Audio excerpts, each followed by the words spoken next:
Hello again, and welcome back to Void Signal. Thank you for tuning in. I am Prime, and this is the Wasteland Weekend 2025 episode.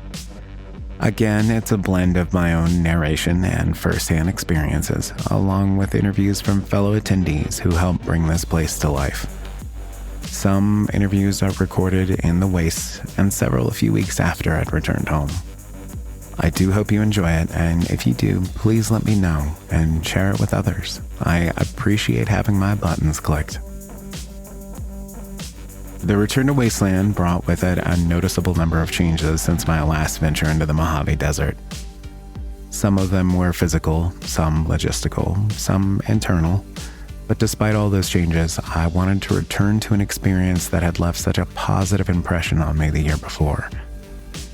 A place where I felt welcomed and accepted almost immediately, and it had helped me grow. A place where the conversations you have with strangers, tribe mates, and fully committed characters can linger with you long after the dust has been washed off. I discovered for myself last year that Wasteland is a place where memories are made, where experiences aren't just witnessed, but lived. A place where you can feel, if only briefly, like you're big enough to matter. An escape from the grim days we often find ourselves in. Wasteland allows us to pretend the days are darker, but the people are so much better. And sometimes that kind of pretending tells us more truth than we expect. This trip into Wasteland went far better than my first experience. I was much more prepared for what the desert and the festival itself had to offer. But that said, preparation doesn't exempt you from learning valuable lessons. And Wasteland is very good at teaching them whether you're ready or not. Before we get started, I wanted to take a moment to thank Johan from Processor for continuing to provide Void Signal's soundtrack. You can visit processor2.bandcamp.com and download a large selection of Johan's music on a pay-what-you-want basis. You can also check out his excellent new collaboration with Melt Motif, or the latest single from Modesty Beast featuring my homie Sam Tar. Again, that's available at processor2.bandcamp.com. And speaking of pay what you want, allow me to mention once again that Void Signal has always been ad-free, powered by people, and produced for the enjoyment of humans. If you've enjoyed the show, please consider visiting voidsignal.net or patreon.com/voidsignal. The Patreon starts as low as $2 a month, includes hours of extra content, and helps tremendously with keeping Void Signal in motion. Thank you for your time as always, and please enjoy the show.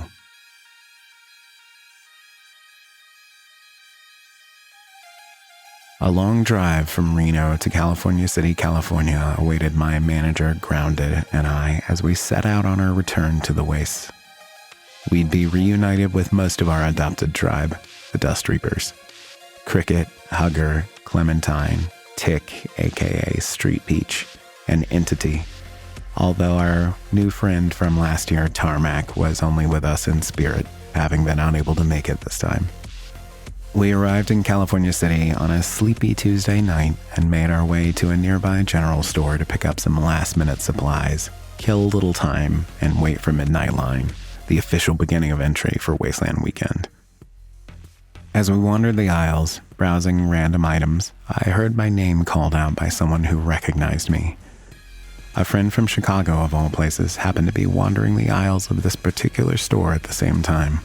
It was a small yet meaningful reminder to me that Wasteland had already begun, and was the chance to reunite with people from all over the place. Fellow Wastelanders crowded the parking lots, greeting tribe mates and familiar faces. Music spilled out from cars, campers, and trucks as anticipation built. After gathering our supplies, we shared brief hugs with our tribe before rushing back to the vehicles and joining the growing parade of cars headed toward the wastes. Our journey nearly kicked off with tragedy as screeching tires and brakes erupted just behind us while turning onto the dirt road leading to Wasteland. One of our tribe mates narrowly avoided a speeding truck on the main road that wasn't paying attention. After a quick check-in to make sure everyone was okay, we continued bumping our way down the road. Unlike last year, our stops were infrequent, and it didn't take long for word to spread down the line that we'd stopped for the night. Wastelanders wandered between cars, sharing drinks, homemade spirits, exotic imports, and snacks. We passed time in the dark with friendly strangers before deciding it was wise to try and grab some sleep. So back to the car we went, reclining seats and attempting a few hours of rest before the sun rose on day one of this year's odyssey into the dust.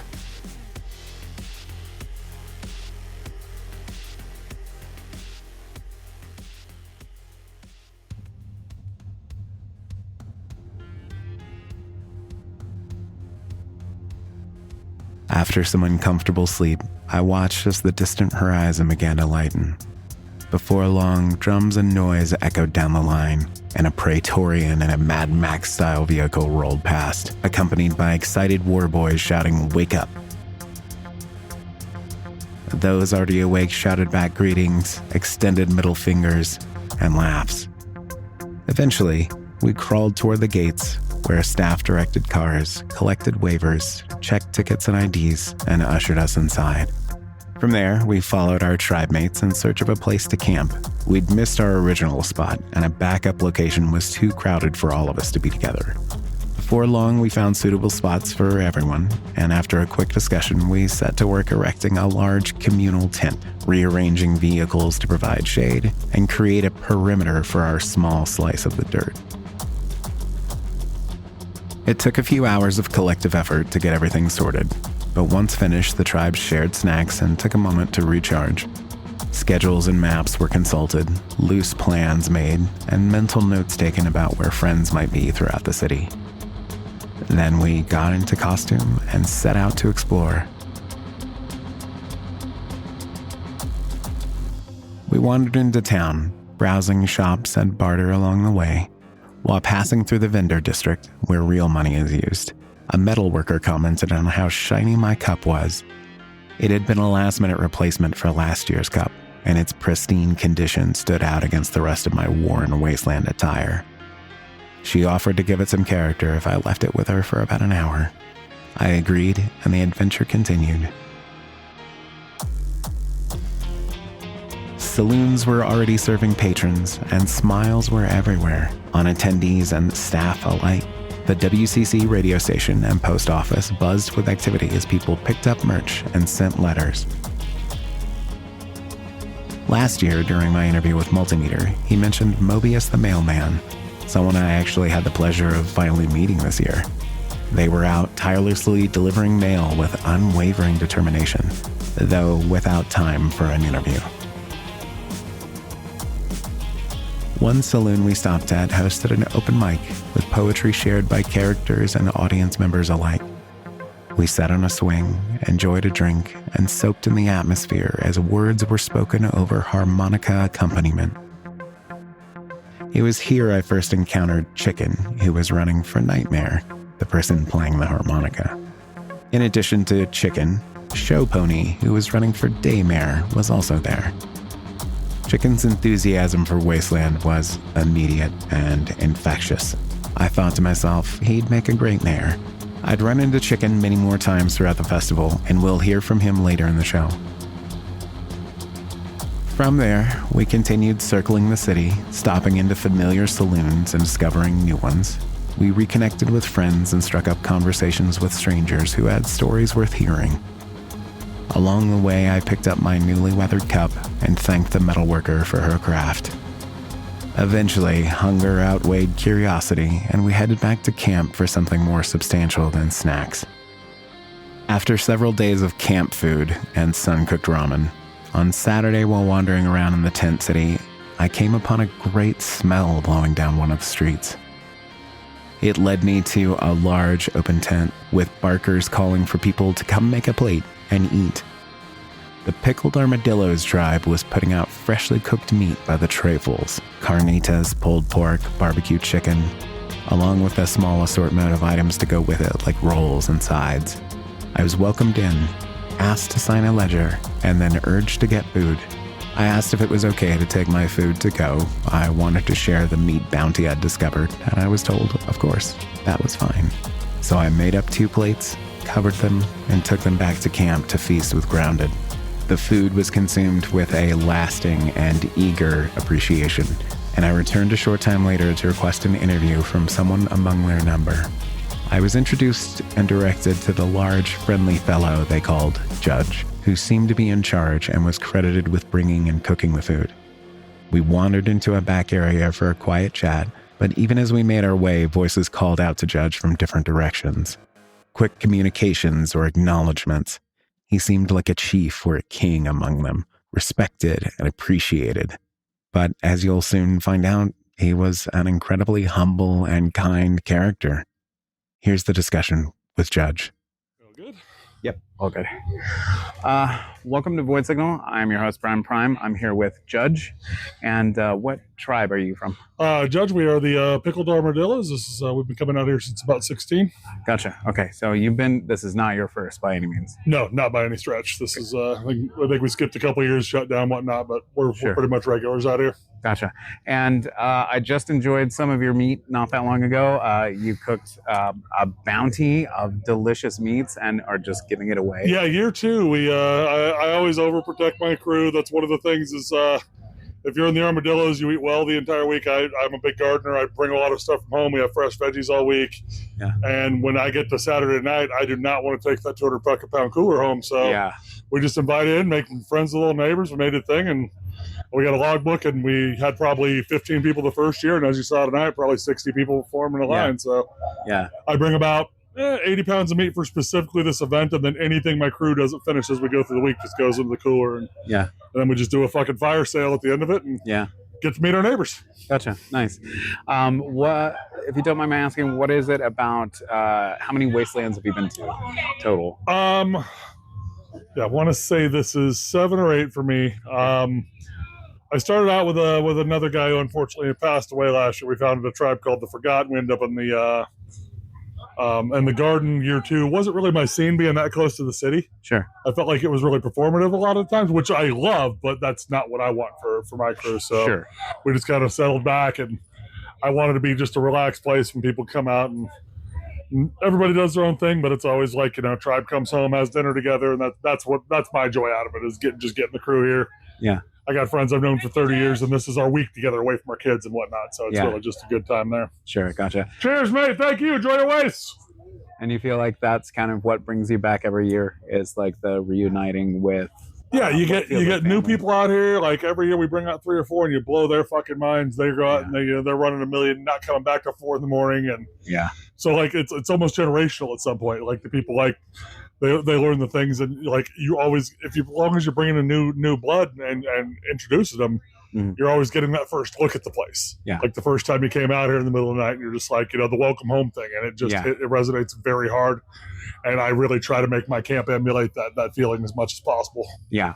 This is only my second year, and I do agree with you. I was the people telling me welcome home, and I was made to feel very welcome everywhere I went, even just as like, hey, I'm a newbie. I'm fresh to this. It is very welcoming. I was curious, do you find this year to be significantly different from previous years in any way? Every year does that. I mean, the fact that it's been the mellowest weather we've ever had, minus the thunderstorms and whatnot. But I mean, some major camps have departed, some have shifted around, and I think that's just like you start to get used to things, but you realize there's going to be a cycle to these things and some changes. And unfortunately for me, this is the co-founder of my first tribe took his own life this year, and so this is the first year I'm out here without him, and that's been kind of a weird thing, but I do feel this is a place for finding yourself and maybe finding some peace and stuff. We did good. Take an interview right now, man. No worries. No, you're totally fine. Love you, homie. Yeah. No, it's totally fine. Not at all. Yeah, all good. Wasteland do like Wasteland do. Yeah, that's how it goes. But you definitely do. I mean, I'm judged for a good part of my life. That's my symbol. It's tattooed on my skin. Like he's part of who I am. Yeah. Like I teach middle school the other 50 years here. Yeah. Gotcha. Yeah, I was going to ask that, what your real world job was. Yeah, I teach middle school. I'm in heavy history reenactment, pirate crews, Black Old West stuff like this. So this was not a stretch, and this one, other than the inconvenience, and then you get the opportunity to go find cool stuff, and you got to make impressive camps, and it's a great time, and I love it. So yeah, gotcha. So no intention to stop. I mean, you get older, you got to figure it out. Sure. I had some mobility issues this year for the first time. I was in a knee brace, but my plan is to kind of take stock of what worked and what didn't, and just kind of reinvent the place to what I needed to be and go from there. So sure, makes sense. Because if you keep trying to run around like your first time, eventually it's not going to do that. So yeah, gotta adjust. But there's so much out here that you can. It's not like I don't need to be screaming at the stage until 4 a.m. every fucking week. Yeah, I did notice this year. Maybe it's because this is my second, and I'm a little less attached to my phone this year. Yeah. But I did notice a lot of people just kind of chilling in their camps and maybe not going into town much at all. And it's something my wife Puppet says. It's just a say yes event.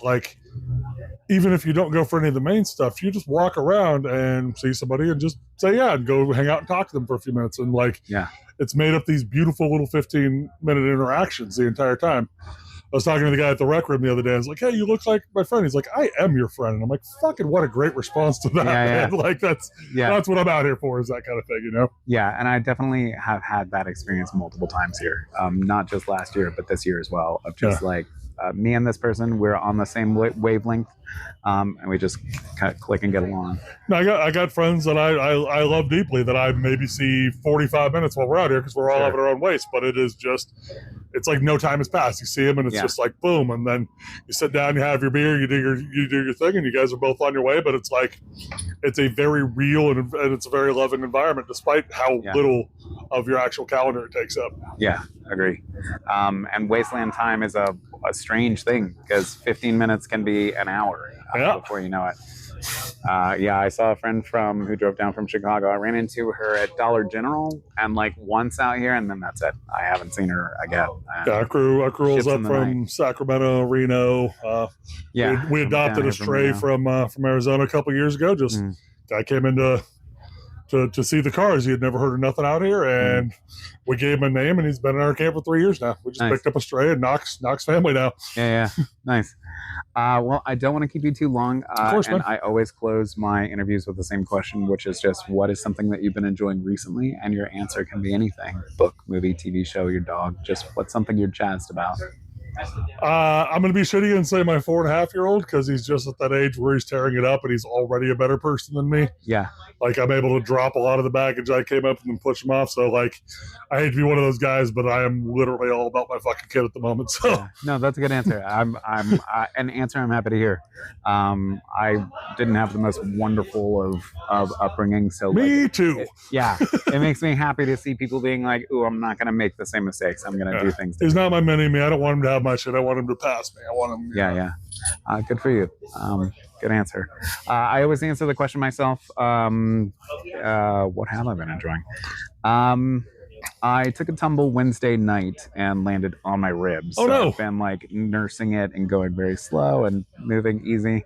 But just I'm grateful for the sort of mortality reminder of I'm in pain and I am maybe making bad decisions and I should maybe when you're my size and you hit 40, you're reminded of it all the time, man. Yeah, I am not far from your size and also over 40. So when I fell, I was like, okay, let me take shit serious now. Because falling down can be fucking catastrophic. You can fuck yourself up. But what I'm enjoying is being alive, not falling. And it's the little moments I've got these people that I just fucking love, and we set this up, and everybody gets to show their expertises. We got our power guy, we got this guy. It's just it's amazing what your fucking friends can do if you let them do it, man. Yeah, and everybody pitching in and wanting to be a part of it is so huge and important. Yeah. And for those listening at home who maybe don't know, you prepared a ton of meat, a ton of food, and you have an elaborate, welcoming open space tent here with very welcoming, friendly people. Thank you so much for your time. I get supposed I'm telling you to fuck yourself, but it's never really been my thing. Yeah, no, same. Enjoy your waste, man. Yeah, I've never. That's the thing. I'm still not accustomed to. Everybody's like, fuck you. I'm like, peace among worlds, pal. Yeah, I'm just always like, oh, hello again. How you doing? Oh, thanks. I'm too sweet to get into that part of it. Anyway, that's it. All right, Brian. Thank you Thanks so for having much. me, bud. Much appreciated. Cheers. Oops. Get your... Shit. mic back there, bro? Yep, thank you. All right. I just throw my phone away around. We made an effort to catch more shows this year and enjoyed a variety of spectacles throughout the nights there. Death Guild's Thunderdome delighted audiences nightly, along with live performances from a variety of bands and artists.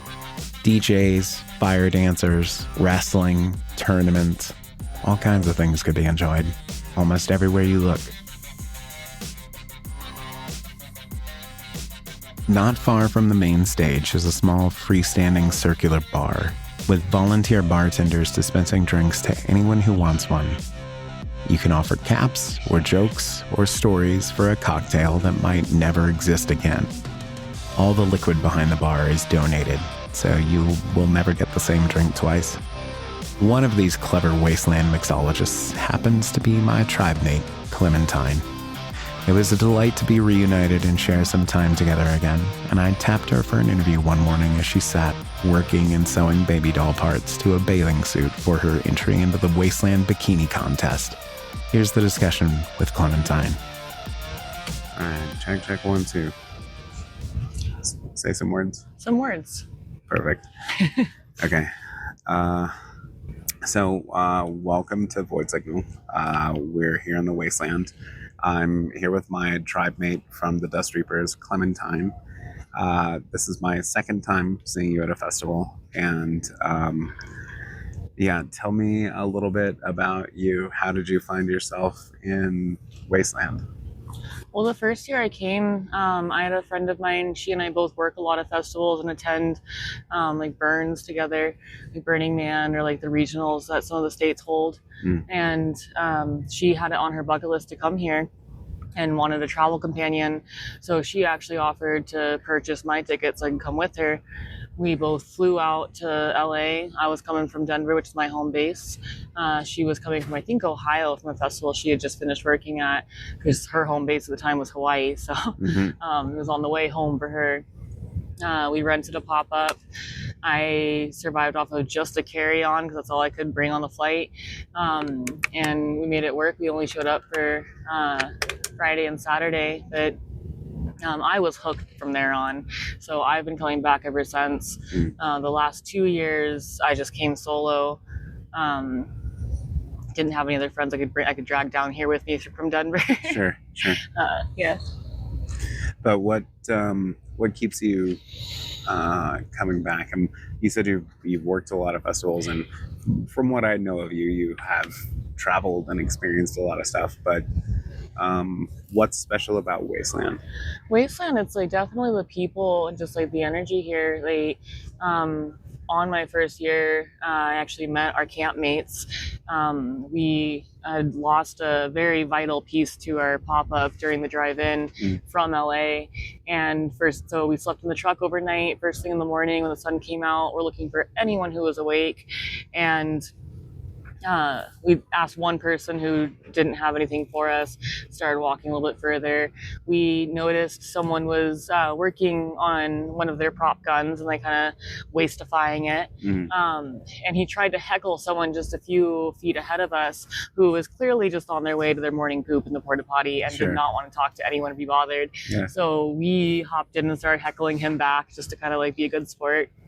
And he happened to have one Ziploc baggie of random like nuts, bolts, and screws that had one screw the perfect length and diameter.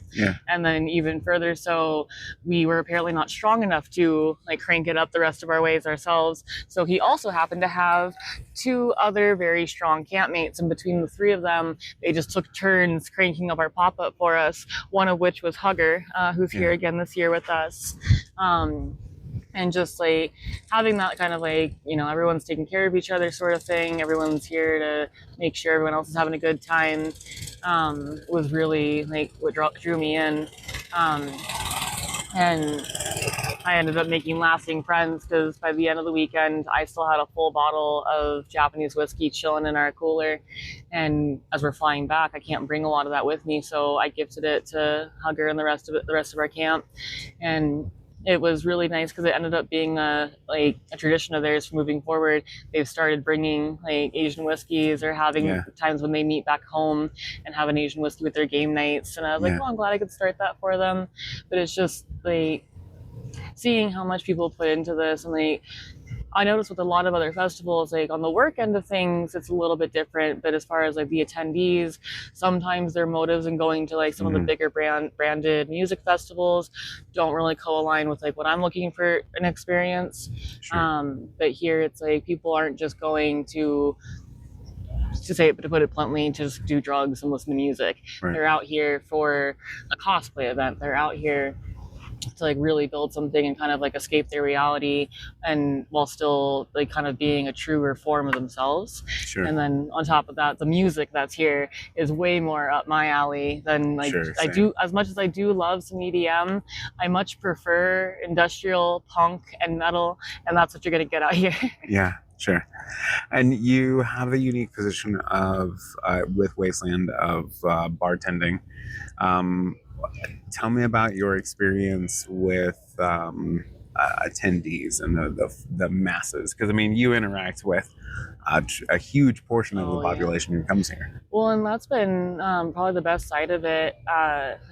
I wouldn't be able to afford to come out here if I weren't volunteering, and I found a position that lets me do like something that is very interactive with the other attendees, and then lets me kind of shine, because you get to meet people, you get to be creative with how you make the drinks, because it's all donation based. So whatever we have to pour is whatever the attendees brought to us, like to the bar to donate.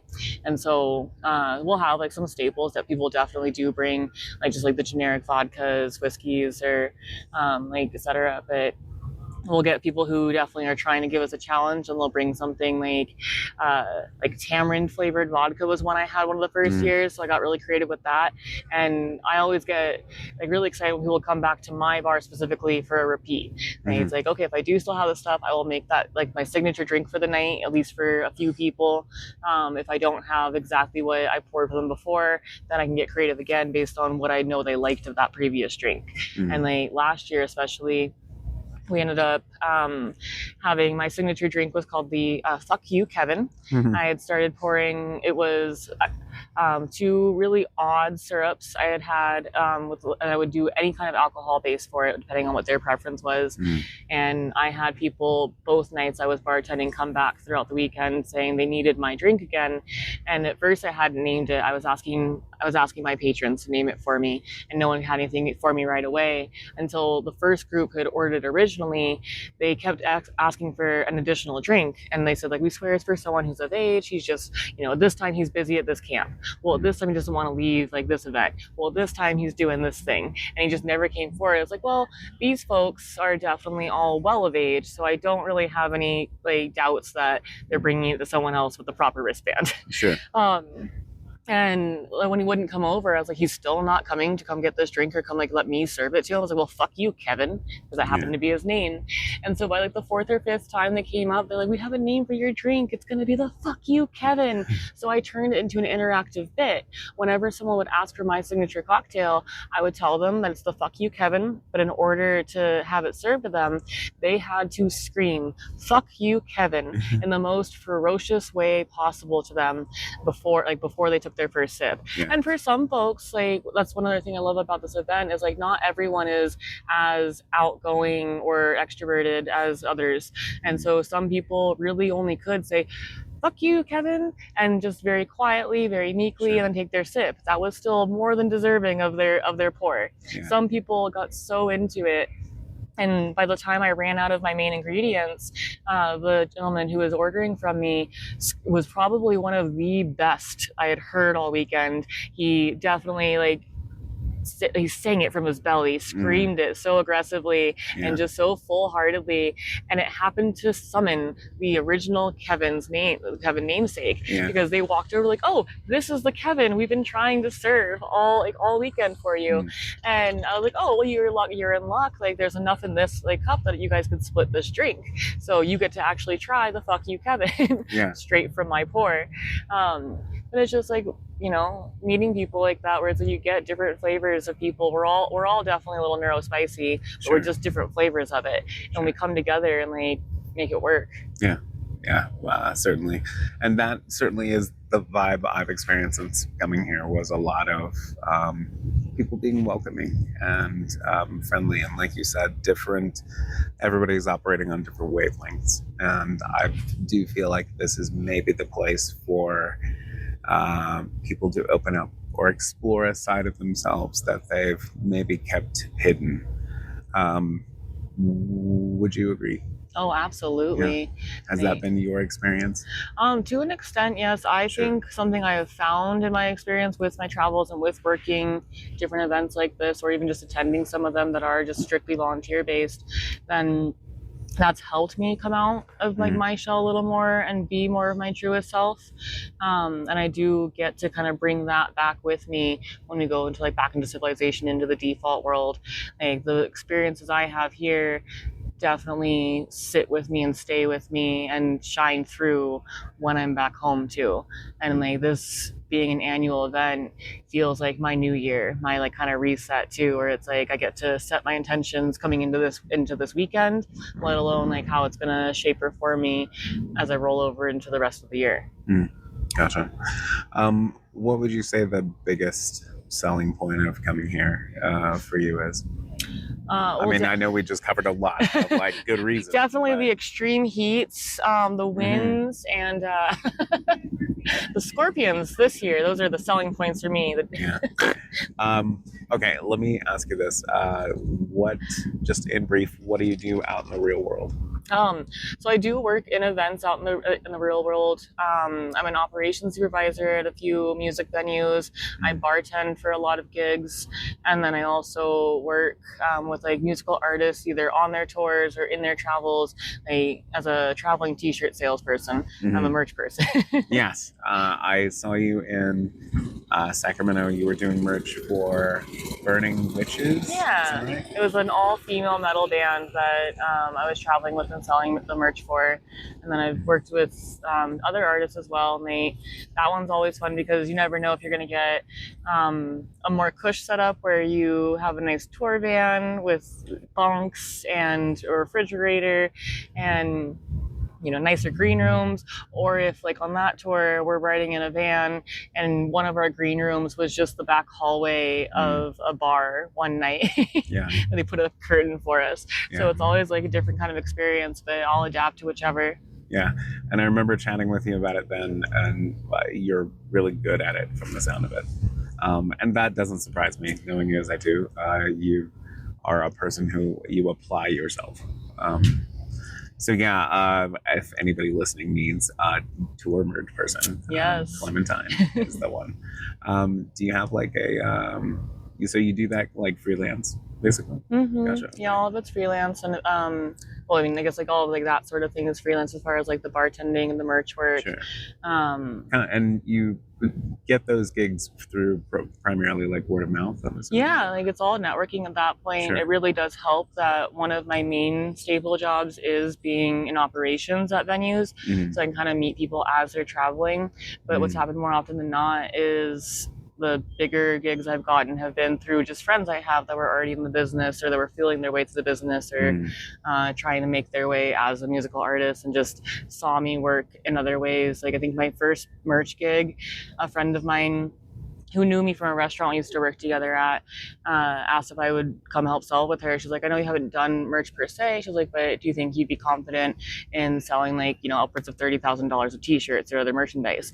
And I was like, oh, I'm very confident in that, because I've done something similar when it comes to like either like in the restaurants, in the bars, or just stuff like that.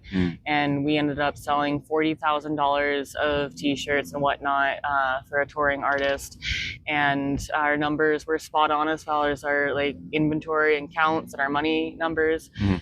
So it really impressed the person who was their like tour manager, and he's since reached out to me, even if it's something so much as, hey, I have a shipment dropping in Denver, do you want to come meet me at the venue and just make some money just sorting boxes and t-shirts with me? And so Yeah. Nice. Well, I don't want to keep you too long, so I'll hit you with the last question of the show. What is something that you've been enjoying recently? And your answer can be anything. I've really been enjoying my partnership lately. It's something new for me. He and I got together about this time last year, and it's been growing for that entire time. I got to bring him out here to Wasteland for his first time, and he's very similar to me in that he's worked a lot in general, but then also more specifically a lot in events. But he hasn't really been different from me. He hasn't really attended so many, because I do a lot of the volunteer-based events like Burns or other smaller things, and he's only ever really worked more branded ones. So for me to be able to get to show him the experience from this end of things, where it's we do still both get to volunteer and be somewhat involved in these events, but now we do also get to just kind of bring whatever it is we want to these tables. Yeah. Good answer, and good for you. Shout out Street Peach, who's not here. I always answer the question myself, and the answer I'm going to give is a similar one, is that it's wonderful to have to share experiences, the good and the bad, right? Oh, we forgot this, or oh shit, we ran out of blah blah blah, or whatever. Being able to navigate through adverse situations and challenges together, I feel like creates a much stronger bond between people. Okay, we can handle this thing, then we can use our words and handle this other thing. Absolutely. And it's also just nice to have someone that is cohesive to how you operate, or understanding of how you operate. So when those even other maybe subjectively negative things might arise, then you have someone who can kind of help quell that with you. Yeah, for sure. Okay, that's it. Thank you so much for your time. I appreciate it very much. That's it. Absolutely. Thank you.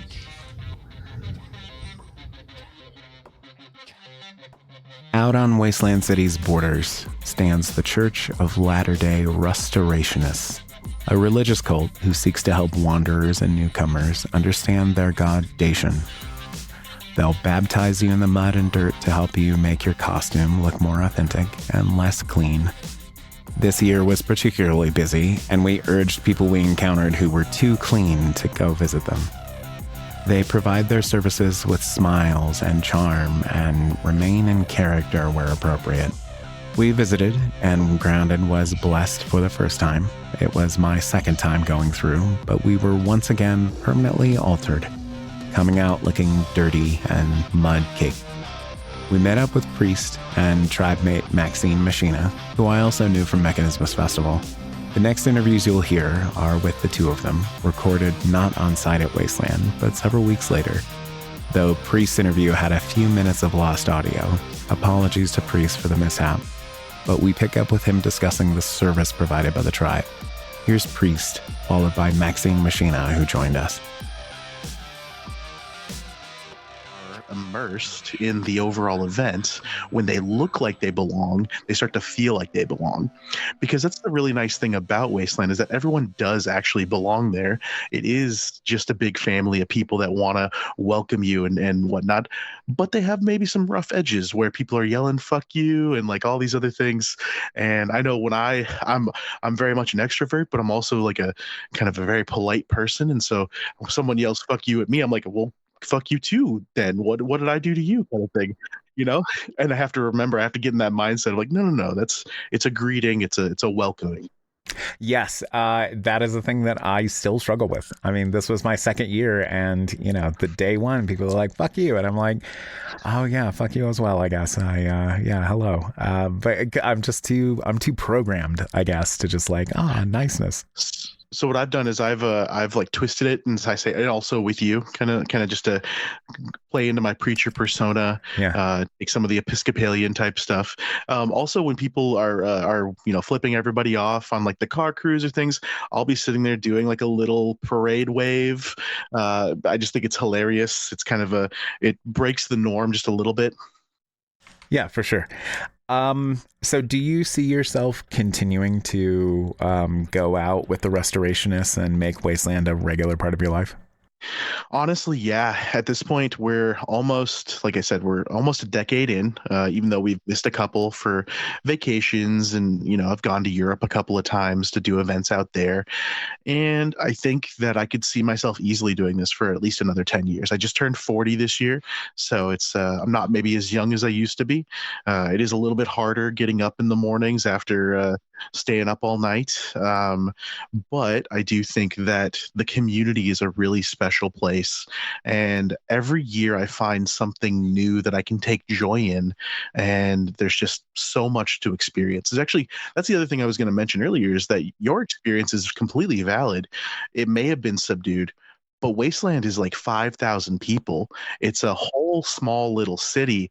I don't think you can actually experience it all in one event. And realistically, everybody's mileage may vary depending on where they find their joy. Yeah, no, totally. And I agree with you.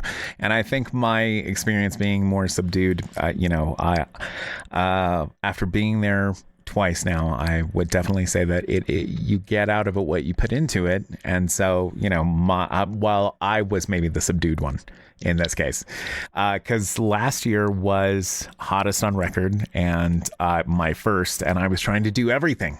And it's too much to do. Like, you can't do everything. There was so much to see and so much to do. Okay, so what? Just kind of switching gears here a little bit. What would you say that Wasteland has given you? I mean, you just mentioned that you turned 40, and you look great. But thank you. What has it given you that makes you keep coming back to it? It's honestly an amazing experience. Anyone that goes to Regional Burns or the Big Burn or Wasteland or other types of events will tell you that they are truly magical. And a lot of it is you're putting yourself in a little bit of a state of hardship, right? You're purposefully dehydrating yourself because the environment is hot, it's arid, it's a desert. You're not sleeping super well because you're not in a house, you're not in doing things, and you're also not sleeping enough probably because there's too much to do. And I know if you're an extrovert like me, you're up and at 'em every day trying to seeing everything and see all the people. And yeah, but so you get some of like the highest highs and the lowest lows. There's always a point every single Wasteland where you really have this moment where you sit down with yourself, I find, and you say, why do I do this? Why am I here right now? Because it's incredibly hot. You have a headache. You're dehydrated. You haven't eaten all day. And then you have a sandwich, or you go to the vendors and you have a burrito, you see your friends, you hug some people you love, and all of a sudden you're like, oh, this is why. It's the people that are here. It's the experiences I get to do. There's nowhere else that I can live out this post-apocalyptic world for a week long. And it's like a big camping adventure. So it's really special. There are some moments that, like, you can see the community come together. There was an RV fire one year, and we all like banded together to help those people, make sure they had a place to stay. A couple of years ago, a camp across the street from us had their geodesic dome crack under 60-mile-an-hour winds. And I just happened to, my very first year, we had a very similar thing. We brought out a small geodesic dome, and it cracked under very similar conditions. There was a big haboob in 2016. And I have a very visceral memory of sitting under that with my partner stitching up my pants.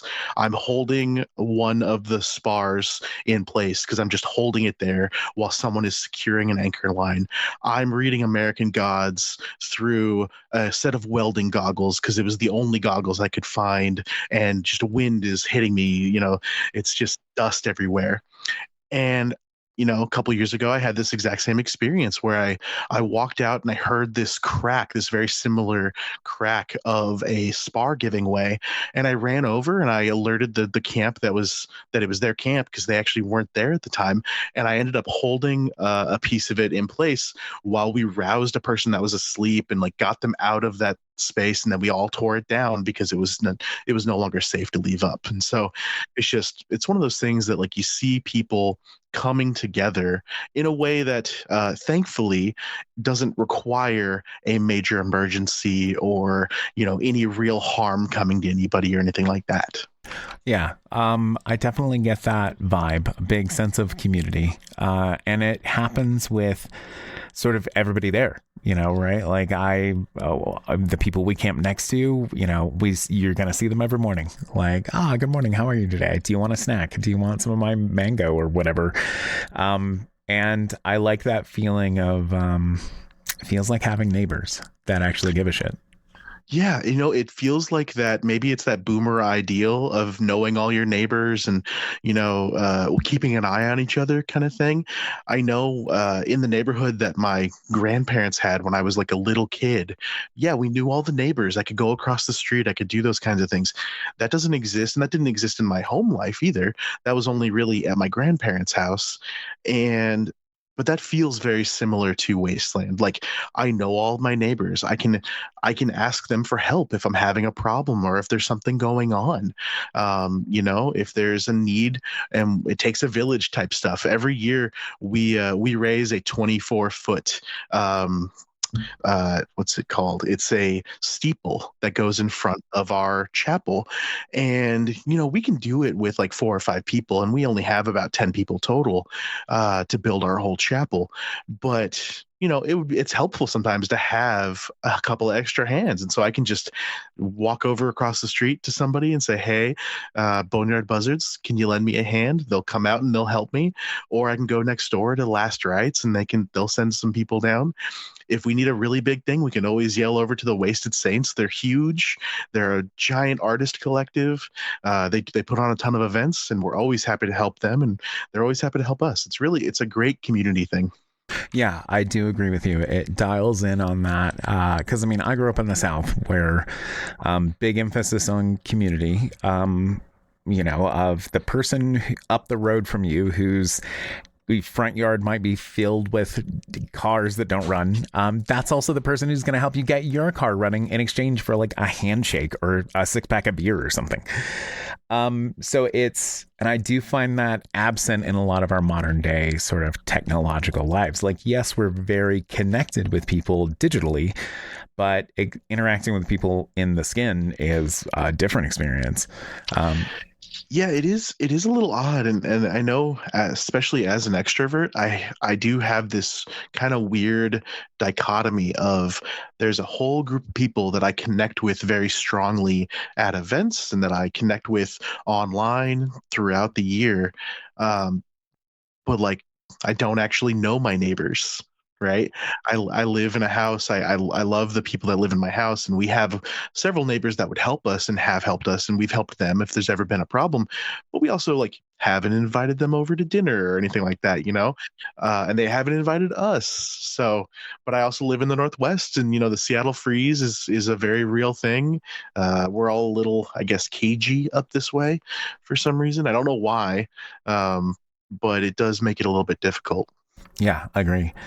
Well, just circling back to Wasteland really quick. It sounds like you will be there again. So tell me a little bit about what you hope to get out of it going forward. Like, are you making plans for next year? Do you make plans in advance, or do you just see what happens? So yeah, we're pretty locked in as far as how our build goes. We've been doing it for a number of years. We've tried out a lot of different things.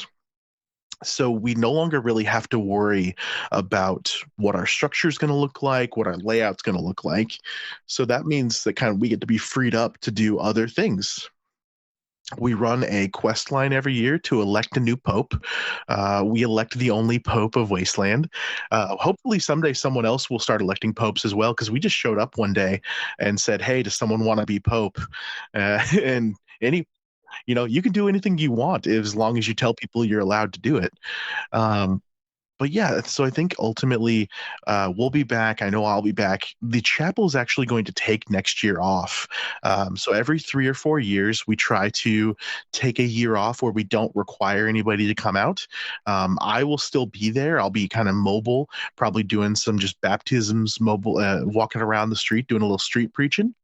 But otherwise, yeah, it's in the coming years. I know we have big plans, so we want to keep our chapel nicely. We're very happy with the size of it. There's always a temptation to like do more, make it bigger, top what you did last year, add more quests. And we did that a couple of years, and we burned ourselves out pretty hard. We're currently at a place where we do 2 hours of service every day. And those are our like office hours. And we'll do it otherwise throughout the event. And I also serve as one of the theme ambassadors. So I'm trying to get out there and help people identify how they can be more in theme if they have questions. But like at the end of the day, there was one year where we did it for 4 hours a day. And we did it from noon to 4, and that was essentially like a work day because we were getting ready for the hour beforehand. We were having lunch, getting ready for starting at like 10, and then you were just so wiped from mudding and dusting. It's what we call our service, from mudding and dusting until 4, that you didn't really get active again until 5 or 6. And so we realized it was essentially a whole work day, and we did that every day while we were there. And we're like, we're paying attendees just like everyone else. This is maybe a little too extreme, and we should dial it back and learn to set some boundaries. And so we had a good heart to heart as a whole tribe to be like, well, what do we actually want to do here? Because there was definitely that point of, well, we could like join the body shop, which is the hair and makeup team, and like really make this a whole thing. We could have volunteers come through and do it all day long. And we really just kind of saw that while there is a big need for this service, making it more kind of compact really didn't have any effect on the number of people that we would get going through. It now just happens that we do better at our signage, we do better at telling people when we're open, and we churn everyone through. We've also really nailed down our workflow. We tell people what's going to happen. We send them in line. I mean, you've been through it. We send them through line. They get it again. Once they're inside, then we mud and dust them. They ring the bell. They yell praise Dacian, which is our ox-headed god of rust, dust, and decay. And then they leave our chapel, and they're with a big smile on their face, hopefully.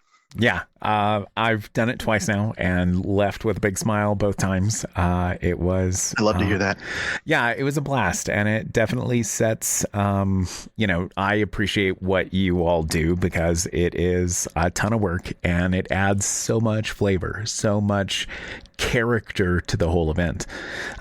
So yeah, on behalf of everybody who passes through your hallowed halls, thank you so much for doing that. Something you mentioned that I wanted to just touch on, boundaries. That's a super important thing because I've known and interacted with some people like yourself who go through the effort of setting up in Wasteland City and provide a service and go above and beyond, right? And even just myself as an attendee, like after being on actively in my brain for a few hours, I gotta go take a break. Like it's great to interact with people and see things and, oh, hello and fuck you and so on. But like, I gotta go take a little mental recharge and like have a snack and like, take a moment. So I can only imagine it's gotta be the same for you. Totally relatable. So one of the things that we have always been very good with is having a front of house and a back of house. Our back of house is our internal structure. It is shade clothed off and is draped. You can't see it from any angle because we are right next to the Thunderdome. We're right in downtown on the fringe part of Wasteland. And so we're very big on making sure that everything 360 degrees of our camp is accessibly in theme.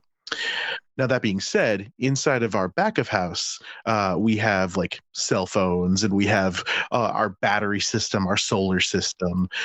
We have our fridge that we kind of we do go with luxury a little bit, and we have like a battery powered fridge because, much like you're saying, after having that, having an iced coffee with actual ice in it is amazing, because I'm definitely a caffeine addict. So sitting there needing something along those lines. And yeah, we also have some bunch of chairs and tents and things back there too. So that's a place where you can like go to chill out and relax. And then there's also like kind of the middle ground of our church. Our chapel itself is, we decided several years ago that we wanted it to be an immersive, interactive space. So not only do we do our baptisms in our church now, we used to do them out in the front yard. We now offer it at night, kind of a chill out space where it's lit very dimly. There's some really cool art and things that are in there.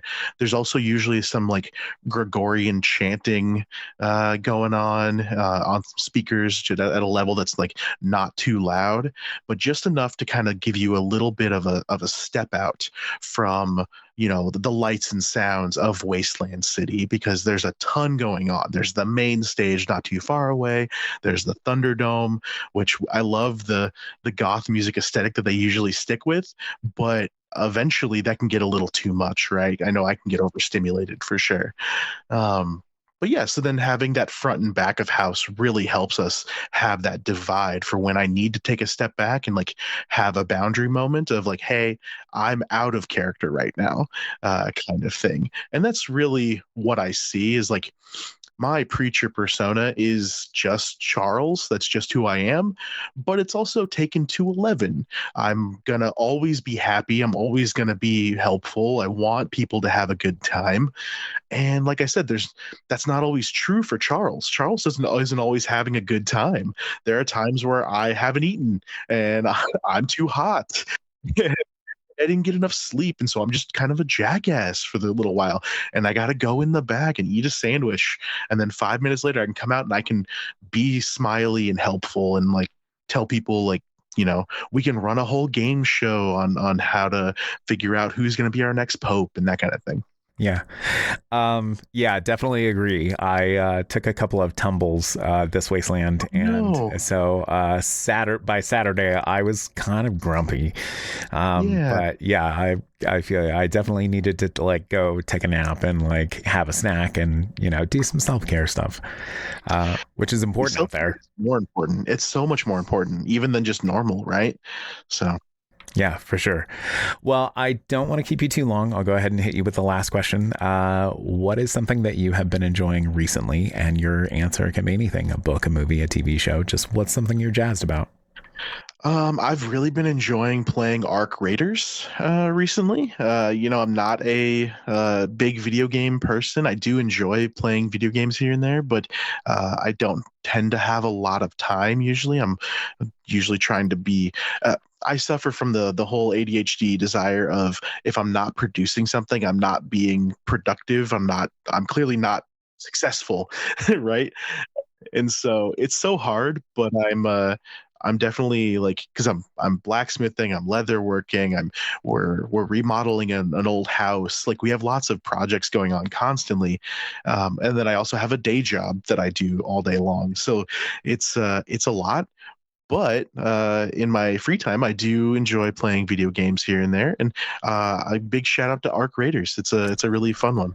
Yeah. Likewise. Like I have that same ADHD problem of like, I'm going to sit and put my feet up and play a game and unwind my brain for a little while. And then it's like, ooh, but shouldn't you be doing this other thing that you have been meaning to do? Oh yeah, definitely should. Your whole to-do list is staring at you right there. It's just on your desk all the time. Yep. Yeah. And so it ends up being a lot of like pleasure guilt of like, oh, I'm having a good time, but at the expense of this thing I am going to feel guilty about later. So relatable. Yep. Yeah. So Ark Raiders is, I'm assuming it's in like from the universe of like the Ark series, right? Like dinosaurs and lasers and survival. It's not. I mean, it is survival, but it's ARC and instead of ARK, and it's by a studio I believe called Embark. And it is a looter extraction shooter, which I've never played before, but similar to Tarkov or something along those lines. Sure. Where you go on a raid to collect resources and then bring them back to your base. Oh, okay. That's fun. I played both Division games, the Division from Ubisoft, and while that's not quite the same, it was like looter shooter, but they had the Dark Zone, which was like PvP area, like get your loot and extract it without getting, mugged by others. Very similar. Yes, it was a stress I don't need in my life. Like it was like, yes, it was thrilling, and when you get out with stuff you're like, fuck yeah, I'm so good, but man, I couldn't handle like the timers counting down and your stuff's gonna go out and like, oh shit, here comes someone. No fucking thank you. Like not the experience I'm looking for when I sit down to relax. So the great thing about Ark Raiders right now is that it's so early in its gameplay that, especially if you queue up solo, mostly I talk with a mic and just everybody is super nice. You're like, hey, I'm friendly. And they're like, oh, cool. What are you working on? Do you need anything? And like people just drop stuff on the ground because everyone's just trying to survive. So it's a lot of fun. Nice. That's cool. Well, I always answer the question myself. Shit, what have I been enjoying recently? I rewatched the Paranormal Activity series for Halloween, and I forgot how much can be accomplished with like a horror film on a small budget and just a simple premise. Take a couple of annoying characters and then we're gonna do horror movie shit to them. And it's so effective in the way that it uses its special effects, which are sparse, right? Like there's very few, but they're such fun movies. Like they give me that like sensation of being a kid again, of like, oh, I'm watching a scary movie and it's like a scary thing happens, and that sort of young Brian feels that kind of like fear again. And I love that. That was a blast. It was fun to rewatch those and go through that again. Amazing. Yeah, that first movie is really good. The sequels are dreadful mostly, but that's the way. Yeah, that's the story for most horror movies. All right, well, that is it. Thank you so much for your time. I appreciate it very much because you're a busy person, as you just described. And I look forward to seeing you at the next Wasteland. I'll see you there, and let me know if there's anything else you want to do. I'm always happy to collaborate on stuff. Yeah, I will definitely reach out to you, and I'll make sure to I'll give a shout out to my next guest who's going to arrive here in like 8 minutes or so, Maxine Machina. Oh, hey, Maxine, also one of my tribe mates. Yeah. I mentioned that you were my interview right before Maxine, and they were like, "Oh, my tri-mate," and I'm like, yep, exactly. I love Maxine. I have nothing but good things to say about Maxine. Same. Maxine brings, just to give you can use this or not, but Maxine brings a whole new spirit, I think, to the restorationists a lot of times. There's someone that we actually met at Wasteland, and over years, kind of, they were hanging out around our spaces. And at one point a couple of years ago, they were like, hey, do you mind if I come and craft at your guys' house? And so that we invited them over, which we've invited a couple of other folks from Wasteland as well over the years. And then they just ended up being a really good fit. They always wanted to help out. They always wanted to do really, really amazing crafts. Their art style is just insanely good. Like I'm blown away by the caliber of artists that I get to rub elbows with. I enjoy the work that I do and I enjoy the things that I make, but I'm really standing on the shoulders of giants around here. There's just so many incredible artists in the area and in the Wasteland community. Yeah, 100% agree. And 100% agree about Maxine as well. I met Maxine at Mechanismus, and then, my first Wasteland, like, oh shit, a familiar face. And just always has such a good energy, like a good nature to them. Agreed. So yeah, that's always like very refreshing. And I just have to touch on this, but like the talent that you see walking around out there is mind blowing. I ran into a dude this year who I ran into last year. Don't remember his name, but guy from SoCal somewhere, and he had a butcher's apron that was just meticulously crafted, very wastelanded, with like fake, his own hair glued into it and all kinds of stuff. Like super gruesome, super rad. Oh, I bet you that was Red. That sounds right.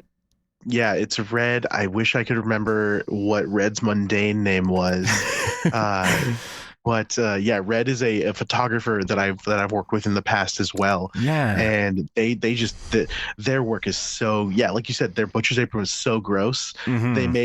They made like skin tags, like tags of skin, and gross stuff together. Yeah.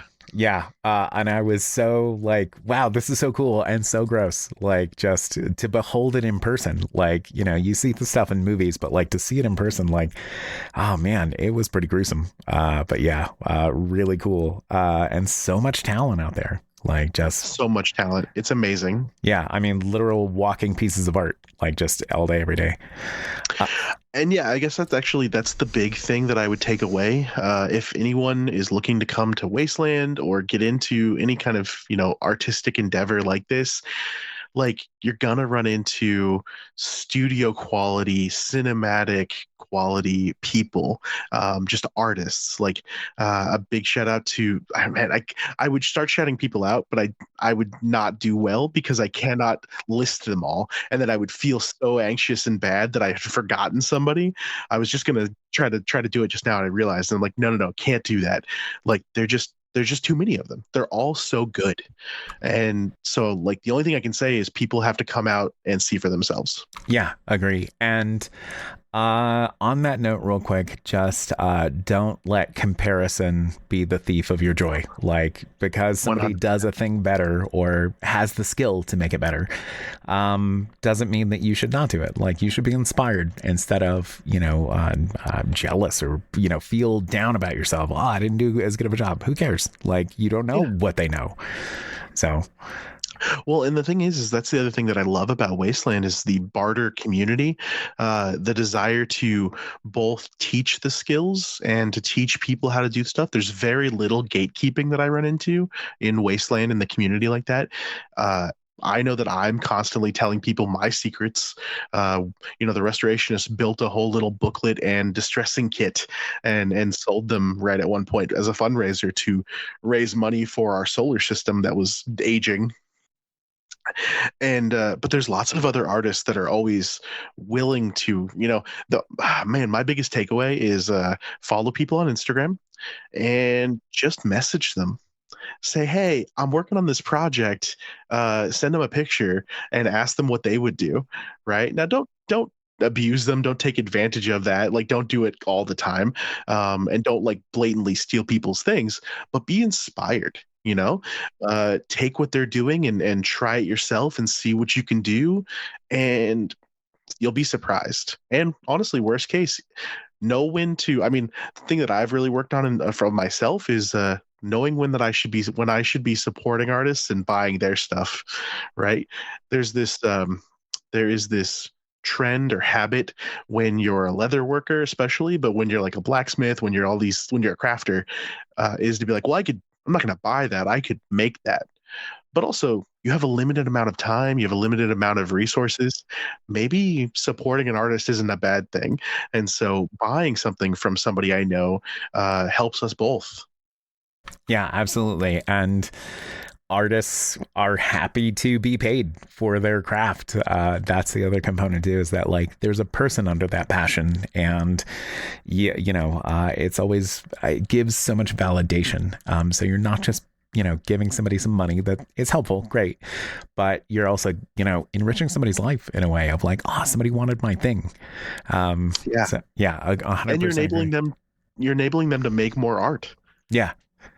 Like that's ultimately 9 times or 99 times out of 100, the person that's selling their art is because they want to make more art, and they probably they have a partner or themselves or whatever that says, well, you can't fill up the rest of this garage with all of the projects you've made, so you need to get rid of some of them. Yeah, totally. Well, I could sit here and talk to you all night. I am interested in all the other projects that you have going on, but I will let you go. Thank you so much again for your time. And sounds good. Actually, if you want to hang out 1 second, yeah, I'll hang out 1 second. Okay. Hello again. Oh, hey. How's it going? Well, hello.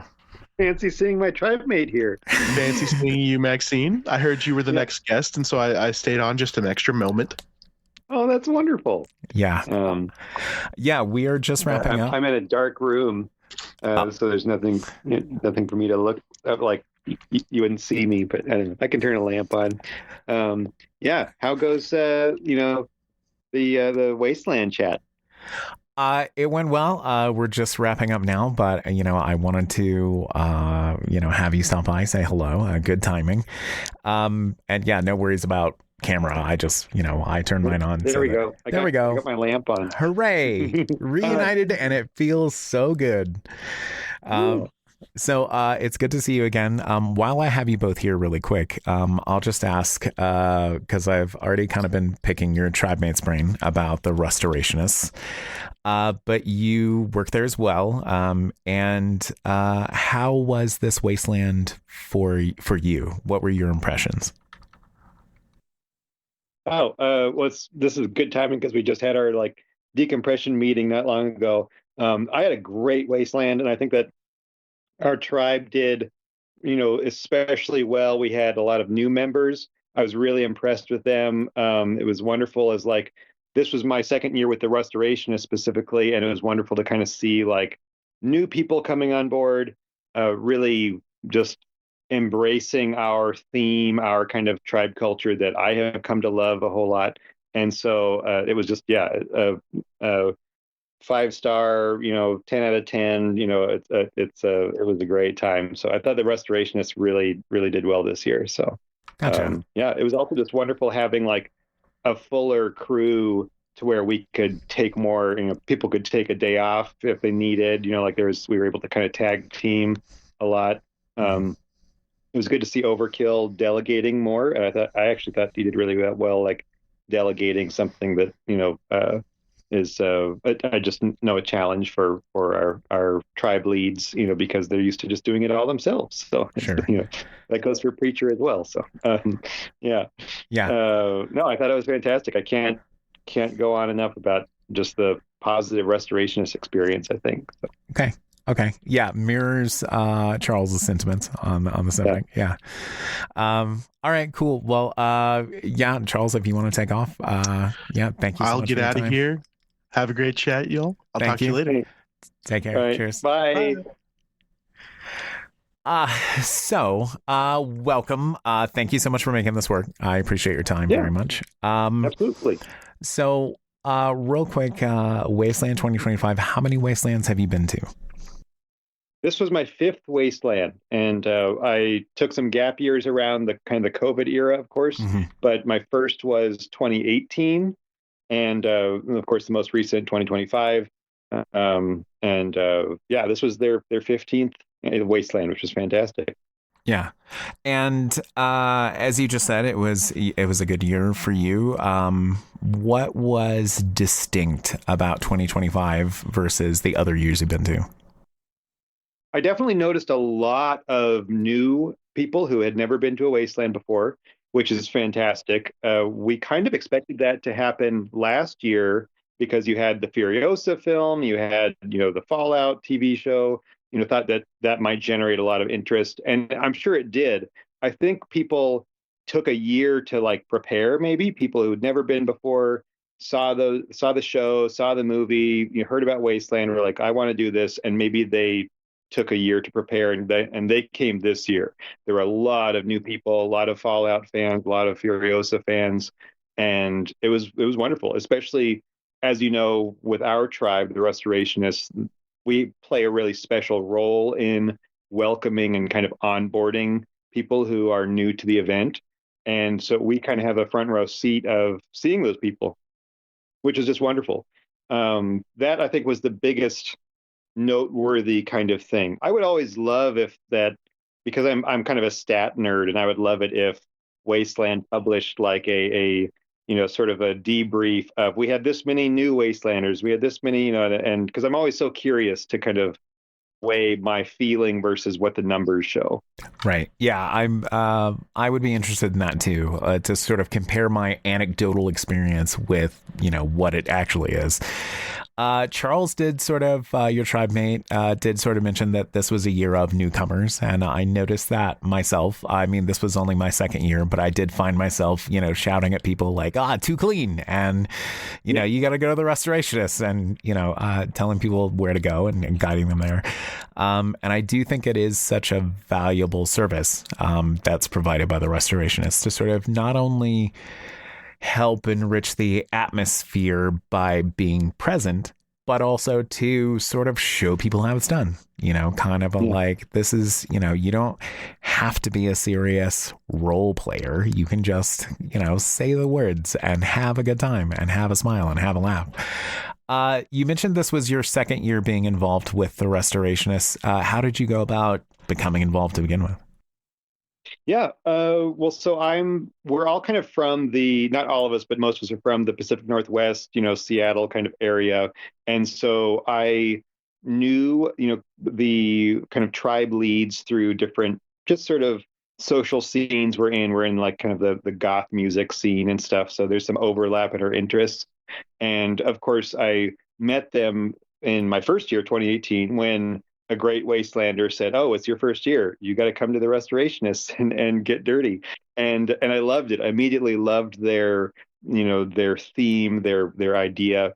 And so we've known each other, roughly. But then I actually camped with them at an event out in the woods in Chehalis, Washington, which was a really fun time. And just we kind of got to know each other a lot better. And it came up that they were looking for new people. This is in 2024, and I was just like, where do I sign up? Where do I, because I already knew the routine. I knew, of course, I've been to Wasteland many years at that point, and so it was just really great to know that that they had an opening basically. So yeah, it's not. I feel like people sometimes think of like the Wasteland tribal process as like a lot more formal than it is, and I'm sure it can be, but really it's about getting to know people, getting to see where what you enjoy, if you fit into that kind of whatever their tribe's unique theater is, kind of befriending people, and if it's meant to be, if you can do the work, if you can fit in with that, then it, you can make it happen. So yeah. Yeah, that does seem to be kind of the experience of just like, it kind of depends on who you know and who you get to know, right? Like it's, yeah. And I actually, just on that note really quick, I did meet you not at Wasteland. I met you at Mechanismus, and, so running into you last year at Wasteland after having, met you somewhere else was like, oh, a familiar face, like a person I know. And that can be such a fun experience in and of itself, of just like, a person I am not expecting to see here is here. And that is such a powerful experience when it happins. So yeah, it's absolutely. And it can surprise you so jarringly when you run into people from, in my like daytime, default life, I'm a traveling medical professional. And so you meet a lot of people in really different parts of the country. And there's a person in particular I can think of, I met in a totally different part of the country, totally different context, and ran into them at Wasteland. And it was just mind blowing. Like, what, you also go to this thing? Like, it's just, it's really wild. And it's also just a fun thing to like have that, kind of a cosmic like commonality where you run into someone in the desert, who you never would expect to see there, but it's just exactly who you need to run into at that moment sometimes. So yeah, it can be so fun, very cosmic, as you say. I like that word usage for sure, because that's how it can feel at times, right? Like, and I would say that I've had some experiences out in Wasteland that feel a little Um, maybe getting nudged in a particular direction, or like, it's a place where you get to sort of re-examine parts of your life now that you're removed from them a little bit. Absolutely. So you would agree that has that been your experience as well? Yeah, I think that there's certainly been times when there's the wonderful like removal from your daily life or from your routine, and then you also might experience just like middle of the week you've been out. I do build crew, right, as an early entry, so I'm there for at least a full 7 days if not longer. And so but in the middle of that you're out in the desert, it's this fun party, and then like right in the middle of that you might be like, oh, I really miss this one particular neighbor I haven't seen in a long time, or something like that. There can be those little moments of clarity, and to me it comes back to like kind of human connection. People that I might not have thought of in a long time, but there's some, and they might have nothing to do with Wasteland, but there's kind of a some thread, some reminder, and you end up making a point, to, once you return back to cell service and everything, then you're like, man, I should reach out to that person. I should, kind of revisit that. I feel like there's a lot of, and that can take a lot of forms. Could be just like, oh, I miss my cat. I want to see my cat when I get home, or whatever, but the idea of sometimes the even though you're being so overloaded and overstimulated with all this crazy stuff happening, sometimes there's some real grounding moments, and you might remember something that's very meaningful and important for you elsewhere in the world. Mm-hmm. Yeah, definitely agree. Could you tell me a little bit about what keeps you coming back to Wasteland? Absolutely. It's the short answer is the people. It's the people that I already know, the people that I make new connections every year, but because there's a similar overarching interest and excitement that people have going to this event. I know that I'm going to make new friends there. I know that I'm going to go there and find people that we can come from totally different, places or backgrounds, but there's this shared excitement and energy that is just absolutely wonderful. And for me, because it's just a place that I really belong at. There's no other place like it that I've found. I enjoy a lot of different events and settings, but Wasteland has this really, really special draw, and that keeps me coming back every year to see people I already know, see people that I've missed that I might only see that one time out of the year, that I want to go back and just to see them, or people that I haven't met yet but I know that I'm going to really get along with. Yeah. It definitely has that allure for me as well, of like, not only am I going to reconnect with people I know, and yourself, Charles, Matt Brain, I mean the list goes on, of like Wastelanders, who were also just great people to know, right? Like I've met such warm people out there that it makes me excited for the prospect of a new year, of who will I meet this year. What cool person am I going to connect with on Instagram afterward, or whatever the case may be. That feels very exciting and enriching from the event for sure. So it sounds like you will continue going to this thing and have no intention of quitting. Is there anything that you're planning for the next one, or do you just sort of let it come and whatever it brings is what it brings? Yeah, good question. So I always, like, building up to the event, I get more and more inspiration that'll just kind of keep flooding in from different places. And usually, because as you know me, my costumes and routines tend to be rather comedic. And so I'll think of some little gag that'll make me laugh, and then I'm laughing the entire time that I'm planning and building this whatever prop that I'm going to showcase at the event. And this past year, I had a lot of fun really kind of challenging myself, kind of doing some more ambitious builds for my costume. This was the first year that I built my own, like a vehicle, a small, but like a little mini vehicle that what I loved, and it worked so well in the desert. But that was me kind of in a way leveling up my game, in terms of what I build, what I take to Wasteland. I also, this first year that I've traveled down by road trip solo, and that was a way to kind of challenge myself in terms of driving the distance, packing everything appropriately. It's like each year it feels like leveling up a little bit. And so I'm sure there'll be some of that.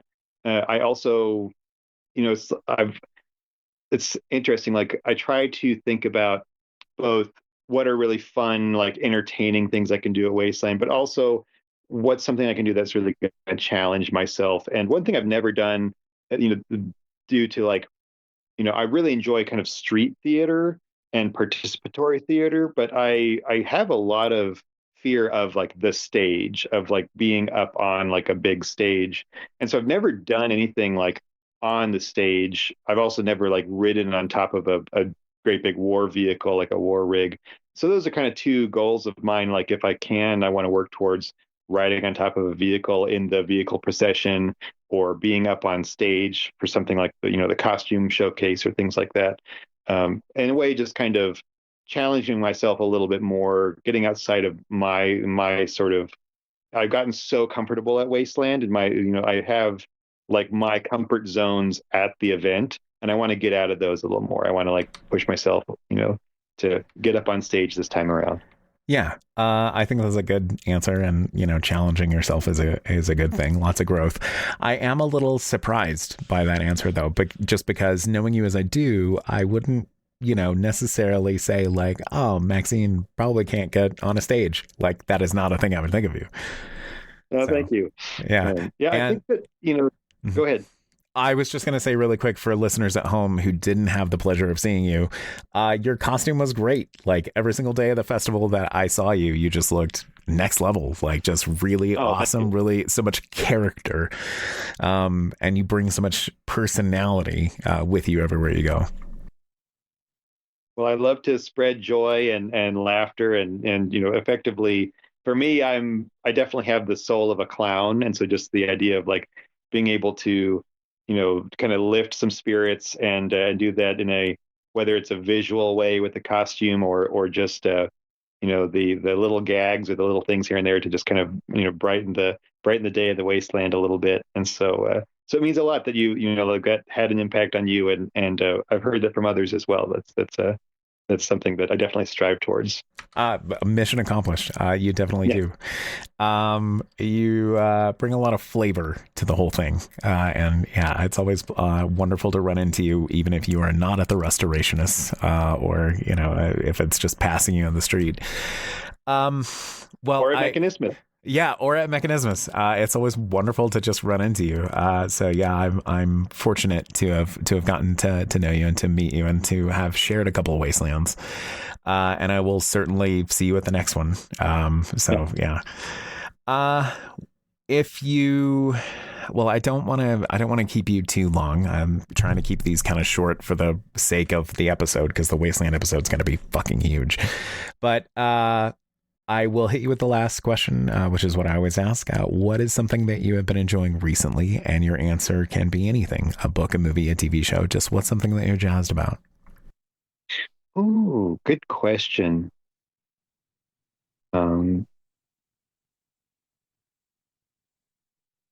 Well, I mean, you and I both, we share a lot of love of industrial music. That's actually how we, of course, met. And I would just like to say I continuously love the industrial, goth electronic music coming out of Mexico specifically.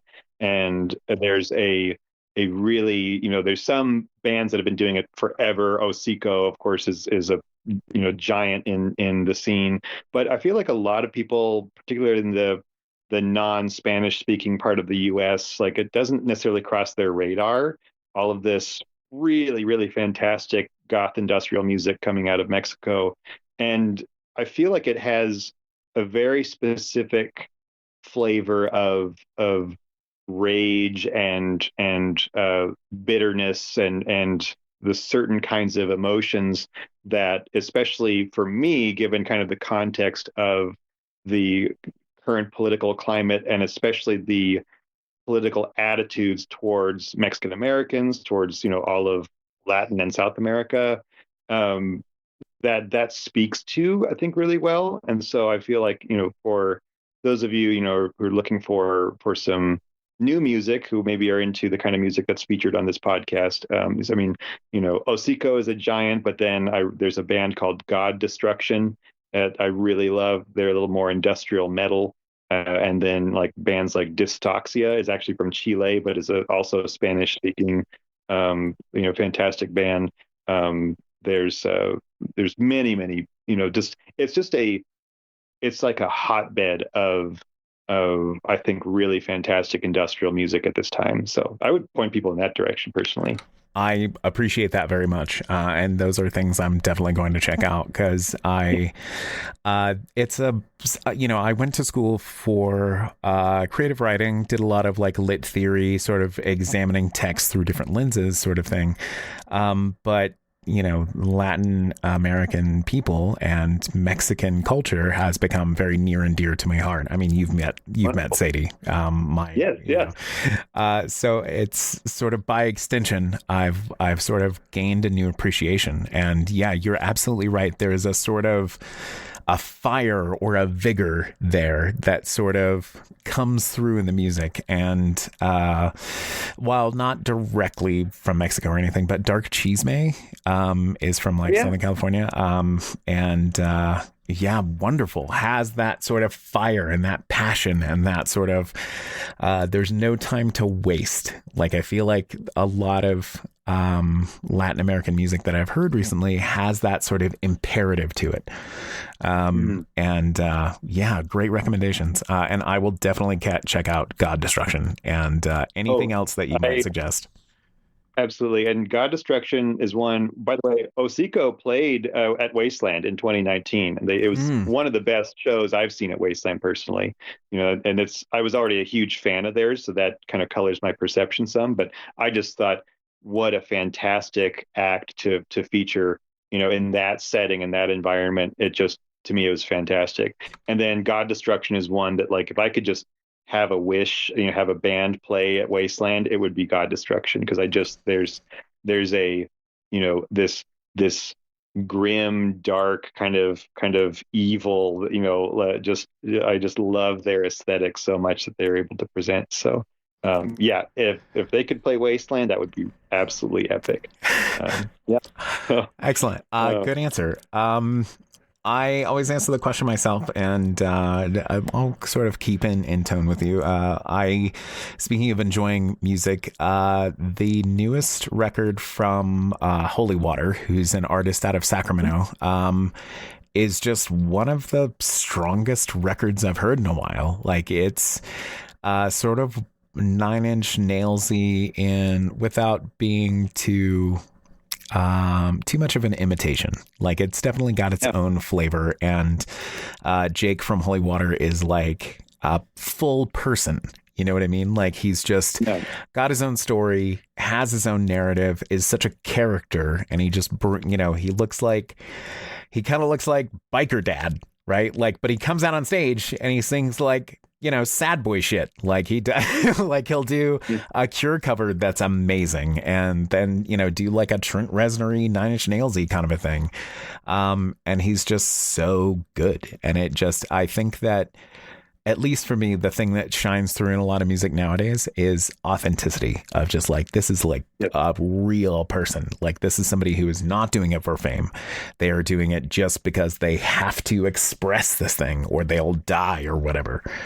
I feel like you and I, sorry to interrupt, but I feel like you and I, in our roles as like in it kind of a little bit behind the scenes in the music world, especially like the goth industrial kind of concert world, through our volunteer work or through your podcast things. It's really interesting when you get to see the person as a person, and this isn't the case with every performer. I mean, there's I'm not throwing any shade, but there's performers that they have they're maybe they're performing a role, or they're kind of like they're really in this entertainment mindset. And then there's those people that you meet, that like, you're you're this down to earth, really nice, like chill person who happens to have this creative passion and obsession, as just a driving force. And I always really appreciate that on a personal level, like the genuineness when you meet someone, and they have this really genuine, heartfelt kind of quality that, and we often kind of being backstage get to see that, it just feels like a real privilege just kind of witness that as like, you're a real person and you're making incredible music. That's a wonderful thing. Absolutely. And it's a thing that I definitely appreciate. And Mechanismus has really allowed me to experience a lot of that, of seeing the person who maybe has a persona. And that's not a slight, like, people have to put on masks in certain situations to be able to do something, right? Because we all have to overcome our anxieties in whatever way we have to. But to run into the people who are just like open on all frequencies, Jamie Blacker from ESA springs to mind immediately. Like, just what a force of a person, both on stage and off, just like really authentic down to his atoms. 100%. Yes. I'd say top tier of Assemblage 23, just, have met him several times, just a wonderful, wonderful person. And, a very holistic person. So it's anyway, just little shout outs, I suppose, but it's fascinating when you can see someone who can both have that level of success and fame, within the genre, and it doesn't just like go to their head and they become kind of a, like a inflated ego. It's like, I really appreciate that.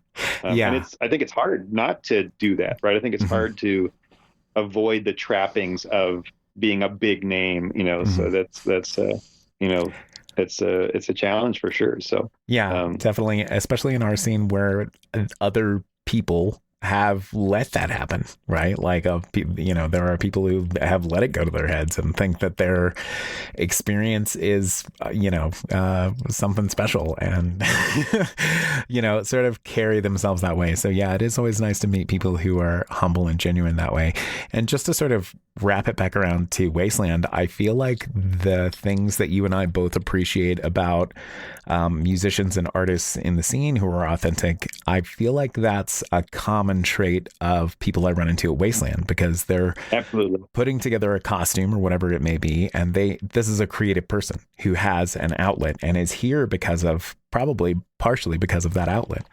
And I think it influences the quality of characters I run into. I think too that there's a very important thing about a space like Wasteland is that there are people who go there who are like in Hollywood or other industries who are like big name. I mean, there's red carpet people who can go to Wasteland and be a regular person just at this event, and they might either dress in full costume with a mask, or they're just, it doesn't even matter. They can be like, a visible quote unquote celebrity, but it's like people won't react to them in the like obsessive kind of way that they, maybe have started to dislike. They want to just go back to being like a genuine person. And I think that's a really cool thing for people to experience, to like kind of return to just like being at a fun, weird festival with their friends, and it not having to be some big, deal of where they are and what they're doing because they're like a VIP or whatever. I think that's an important thing for humans to be able to do. And then, and to what you're saying is that, people also can find, through their costuming, through their performance, their role, like that might be a great way for them to escape their anxiety or experiment with their identity, be able to, kind of explore just a different, different persona, a different character. And I think that's really, really valuable for anyone in our society.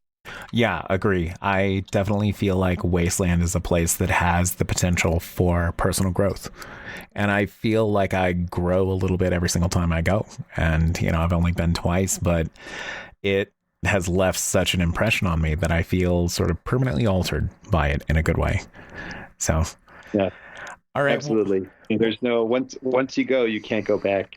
Yeah, exactly. I mean, people talk about like the drop and the return to like going back to the normal life and everything. And it is real. Like it is nice to escape from all of that for a few days and just care about your neighbors, care about other people, and unplug a little bit. It gives a lot of value. So yeah, agree there. Return to the dirt. Yeah, return to the dirt. Well, thank you so much for your time. It is always a pleasure to talk to you and interact with you. I will go ahead and let you go. Thank you so much. Of course. We could talk for hours and hours. I really appreciate it. Yes, I could definitely just sit and bullshit for hours and hours. So yeah, thank you so much for your time. I look forward to seeing you at the next thing I see you at, whatever that may be. Unfortunately, there's no Mechanismus this coming year.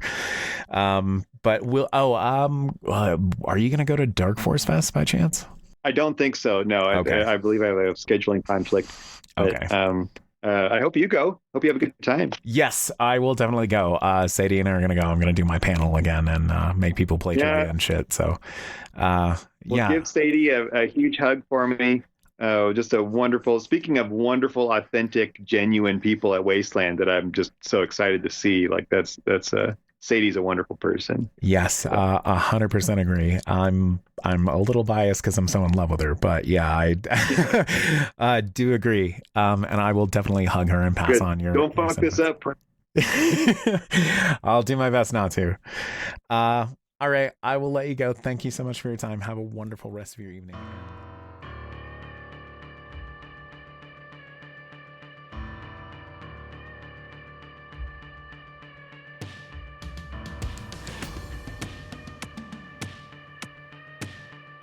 We explored the city, saw familiar faces, and made friends with all new ones.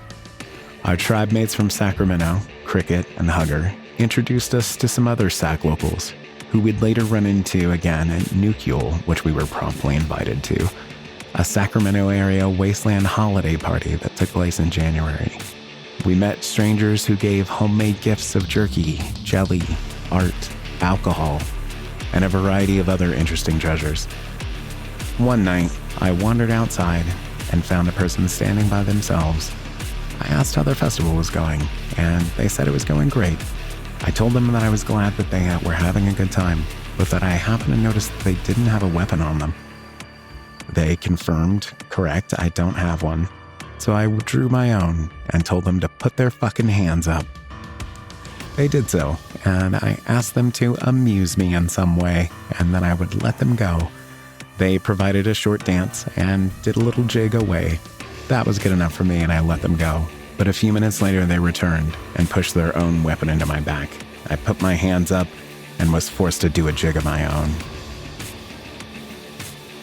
Fun little interactions like this can happen anywhere, anytime, because everybody's there to have a good time. And if you don't want to be involved, you don't have to. You can just as easily walk away or say you don't want to, or politely decline. All of that's okay. On Saturday, as the crowd began to disperse after assembling for the front gate photo, a voice rose above the crowd from an energetic fellow with a harmonica. Chicken had not been elected Nightmare, and there was talk of war and a raid to try and overturn the rigged election. Voices joined the chorus and rallied behind Chicken and went to go participate in the impromptu event. I ran into Chicken Saturday night as he and Dino Nuggets sat enjoying libations in their open tent. Here's the discussion with Chicken and Dino Nuggets. Ladies and gentlemen, boys and girls, this is Mayor Candidate Chicken on for a podcast about Wasteland Weekend 2025. Perfect. Welcome to Void Signal. I am Brian Prime, the host of this business, Wasteland Weekend 2025 episode. I am here with Chicken, and I didn't get your name. It is Dino Nuggets. Dino Nuggets, and your first year. Tell me about, before I speak with you, Chicken, could you tell me a little bit about what drew you out here? It was actually meeting this individual in outside real life. was in a random event in Los Angeles of just artists exposing their goth art. And he was playing the harmonica. Therefore, it was a complete contrast while also wearing Wasteland clothes. Sure. So in that event, that was incredible contrast. I was curious about him and spoke to him. Getting to know him, it was incredibly interesting. And he spoke to me about the event of Wasteland. And the first time I was very angry at not having ever heard of that event ever in my life, even though I've lived in California for so many years. Yeah. It was very frustrating to know about that and not having been here for 15 years. Yeah. So he invited me, and I, of course, immediately said yes. I saw what he had on, what he had created by his own hands, and what he was describing as what other people were bringing to the event. I was hooked. Yeah. And for this to be your first year, I mean, you sound like you were so excited. How is it so far? It has been incredible. I would say I am ecstatic. It is incredible. It exceeded all my expectations. And I specifically love how everyone is so into keeping the idea of the event, of doing the survivalist, of exposing as well like their creativity through every single mean. And the best part for me is the general attitude of acceptance that everyone brings into this, and everyone is also giving it as well. Agree. That has been my experience as well. This is only my second year, but that has been my experience also. Yes, that attitude of wanting to help others, of wanting to have that everyone has a good time, a good experience. And it prompts me to do that as well. Whenever I'm meeting someone, I'm like, are you good? Are you having a good time? What do you want to make it better? Yeah, agree. And I feel like you're big enough to matter out here. Yes. Right? Like if someone's having a bad day, you could be the reason they start having a better one. And I've witnessed that in so many other individuals, and just little moments, they are being vulnerable to strangers. And these strangers will immediately say, do you need a hug? Like the amount of care and consent that everyone has for all individuals is exposed raw here, I would say. Agree. Chicken, I want to ask you, how many times have you been to Wasteland? This is my 4th Wasteland event. Gotcha. And you went from just showing up to this and now running for mayor and being significantly involved in the community, organizing all kinds of things going on. What, if you can you think back to one particular thing about this that just really captured your heart? Adventure. Yeah. To sum it up in a word, adventure. Wasteland is a place of adventure. It is a place where you can do whatever you want and be whoever you are, whoever you want to be. When I first came to this event in 2022 after the apocalypse, the virus apocalypse, this festival had a very, very special meaning. I had gone through an entire life reset, so to speak, and I came out here to find myself. I bartered for my first harmonica. I fought in the dome. I stormed the gates with the Tent City Revolutionaries. I rode through the opening parade on a war rig. I had the most epic adventure up until today of my entire life. Yeah, gotcha. And you just fell in love and have been coming back ever since? Oh my God, yes. Fell in love and come back ever since. And every time I come back better, stronger, smarter, more skilled, and more well-equipped than I was the year before. It is a life level up, for lack of a better term, ritual for me. Yeah. And I do just have to compliment you. Me and my manager have run into you a couple of times in town, like seeing you at like the poetry reading and things like that. You do bring so much flavor and character to this whole thing and this whole event, which I think is kind of what makes it so special, right? And I would say that's probably been your finding as well, is that like even just the attendees bring so much personality and flavor to this whole thing. What prompted you to craft this character of Chicken? It's who I am. I have no, how do I explain it? When I set out here as a blank slate person and like traded for an instrument 3 years ago, like this is my 4 events, right? That's 3 total years have passed. So 2022, 2023. So 22 was when I started. So 23, 24, 25, which is where we are right now. Every year I come back better. When I bartered for like the story of the harmonica, I was at the Spicy Foods meetup. My first year, I came here with about 72 jars of jalapenos to barter, trade, and give away. Yeah. Because I was told this is a barter economy. And I'm like, oh, well, I make these really, really ridiculously good hot peppers. I should bring them to share. And I came to the Spicy Boys meetup, of course, sliced my finger open with a big knife and had to go to medical. When I went to medical, I started singing to the folks in the med staff. I tipped them in jalapenos. And at that point, I realized I was a bard. Yeah. So at that point, journey of self-discovery, I made it a personal quest to barter for an instrument here at the festival. Yeah. And so I picked up the harmonica and I never put it down. Yeah. I can't put it down. It's what I do. It's who I am. It is a core component of myself, as is everything that happens here. These adventures that we have, if you commit to it and you allow it to be real, are real. They are epic. They are real. And this is, as far as I can tell, the one safe space to have adventures like this. As an adult in the old world, where can you go that's a small, for lack of a better term, fantasy world town that has an arena where you can do battle? Yeah. Right? Where you can rally an army. You can join an army. You can do mock wars and mock combat without actually ever getting hurt. Yeah. It's all a charisma, character intimidation game. And I've been a character my entire life. I just didn't know what kind. And when I came here, I realized, oh, my God, I am the Wasteland Harmonica Bard. So I became the Wasteland Harmonica Bard. Yeah. I was given a jacket. I coated it with Cantab chainmail and leather armor and made myself who I want to be. Yeah. Gotcha. Well, I thank you so much for the eloquent answer. And I don't want to keep you guys too long, given that it's the last night of this wonderful event. So I'll hit with the last question that I always ask, which is just, what is something that you've been enjoying recently? And your answer can be anything: book, movie, TV show, whatever you like. What is something I'm enjoying recently? Honestly, this adventure. Yeah. This year, I ran for mayor. I mean, I was asked by Show Pony to run for mayor.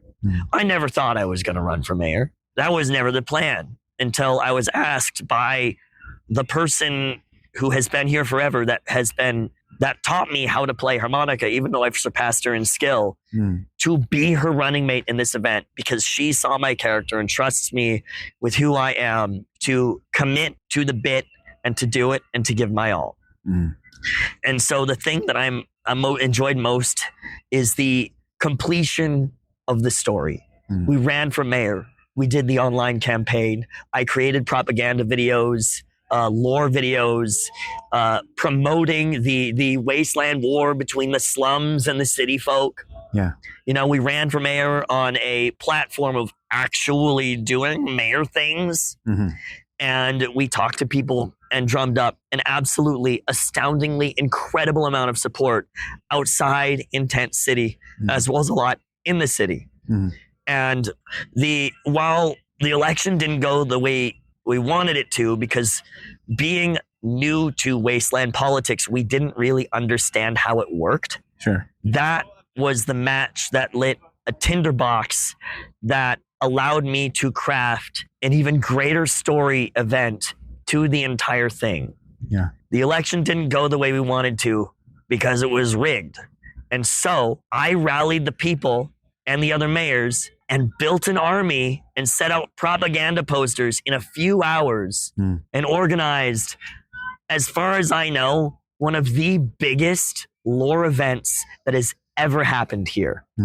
And the completion of that story to where I sit and speak with you now is the most magical and greatest adventure of my entire life. I sat down, gathered an army, made propaganda posters, organized a government, and attempted to stage a coup in a day.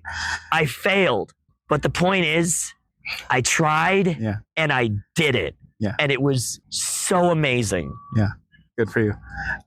Your joy is all over your face. So I'm glad I stopped in to ask you. Oh, absolutely. Absolutely. The point is not the winning. The point is doing the thing. It was amazing. Yeah, I agree. What about you? What have you been enjoying recently? Frankly, that has been part of it. It has been able to, first of all, get to know the environment. For me, it's completely new, so I do not know the lore completely. I do not know the places. Sure. But being able to explore and have it so freely available has been wonderful. And I've learned, like, okay, the history, the characters. And I have found it incredible when everyone is in character and wants me to interact that way, because I get into that feeling of freedom that I can just say whatever I want, and I am in a safe space. And having to see also these major events go on is so exciting, because it does feel like you are part of history, even though it's fun. You can see from the things of the past events that this will also continue to be hopefully something that is also very interactive for future people. Yeah, I agree. I always answer the question myself as well. What have I been enjoying recently? Just the people here. I know you kind of touched on this a little bit earlier with your very eloquent answer, and you did as well. But just, it's an opportunity to meet people who feel like they're on the same wavelength of we're all in this together. A sense of community really lives here, I feel.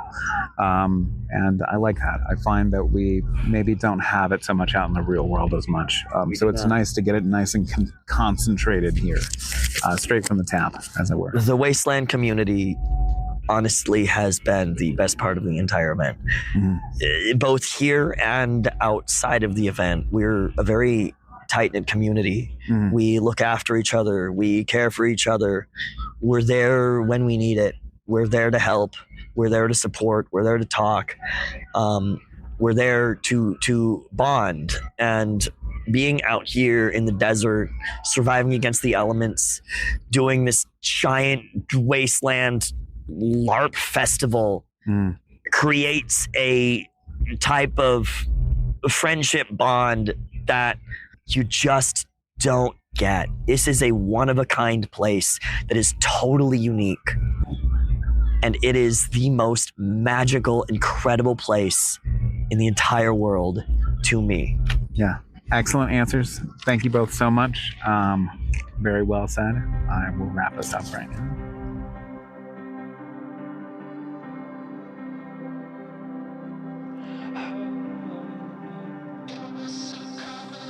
The Great Northern Tribe, comprised of Washington-based friends, was absent from Wasteland City this year, with the only attending member being my friend and previous year's interview, Matt Brain, who I also know from Mechanismus Festival.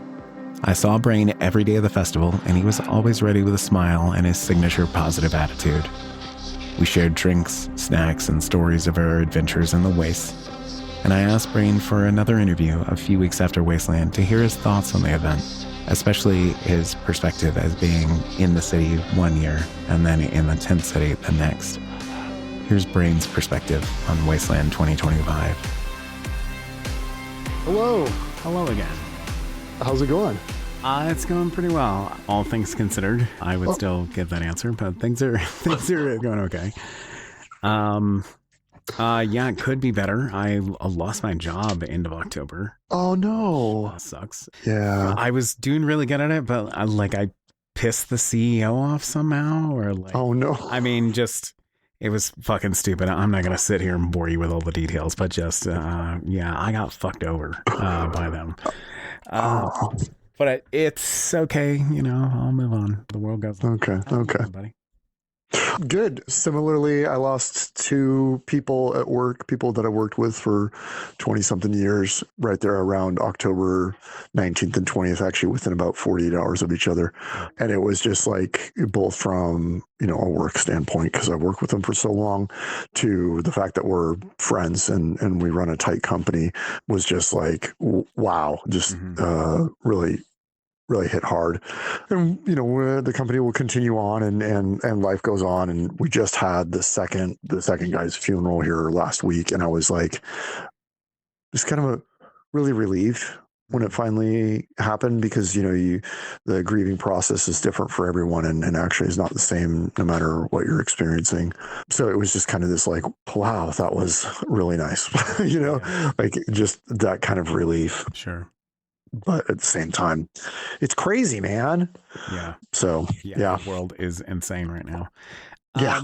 I don't want to keep you, so we'll go ahead and kick. Oh, sure. Off. Yeah. Once again, speaking to my friend Brain from Wasteland and from Mechanismus Festival. I spoke to you at Wasteland for an interview for the previous Wasteland episode. And I wanted to speak to you again to hear your perspective, because last year you were camped in the theme zone. There was a whole thing, a lot of production. And this year it was, if I'm not mistaken, you were the only one from the Great Mountain Tribe. Is that right? Yes, it was a complete opposite experience. Yeah. Can you just tell me a little bit about the differences there? Sure. It just happened to be, the stars and the sky was in a position where not a lot of other people could make it. In fact, no one else from my group went down.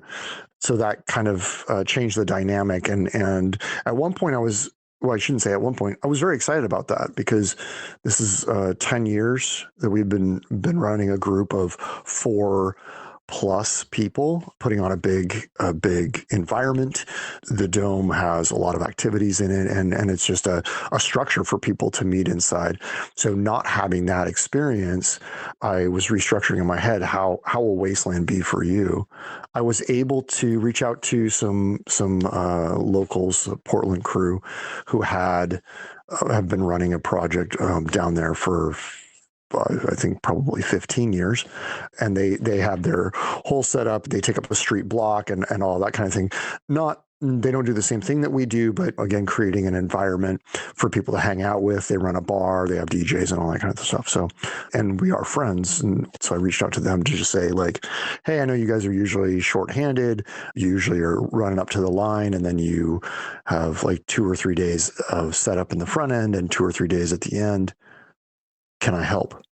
And that was just me trying to be involved with something, because going down there for, the first 2 years while we were establishing ourselves allowed you to experience it for the first time and see what it's all about, and then come back the next year with like some ideas on how to get other people involved with what you're doing and add to the environment. The thing about Wasteland is that it's a music festival, and it's crazy, and it's, lots of photo opportunities for Mad Max themed and all sorts of post-apocalyptic excitement.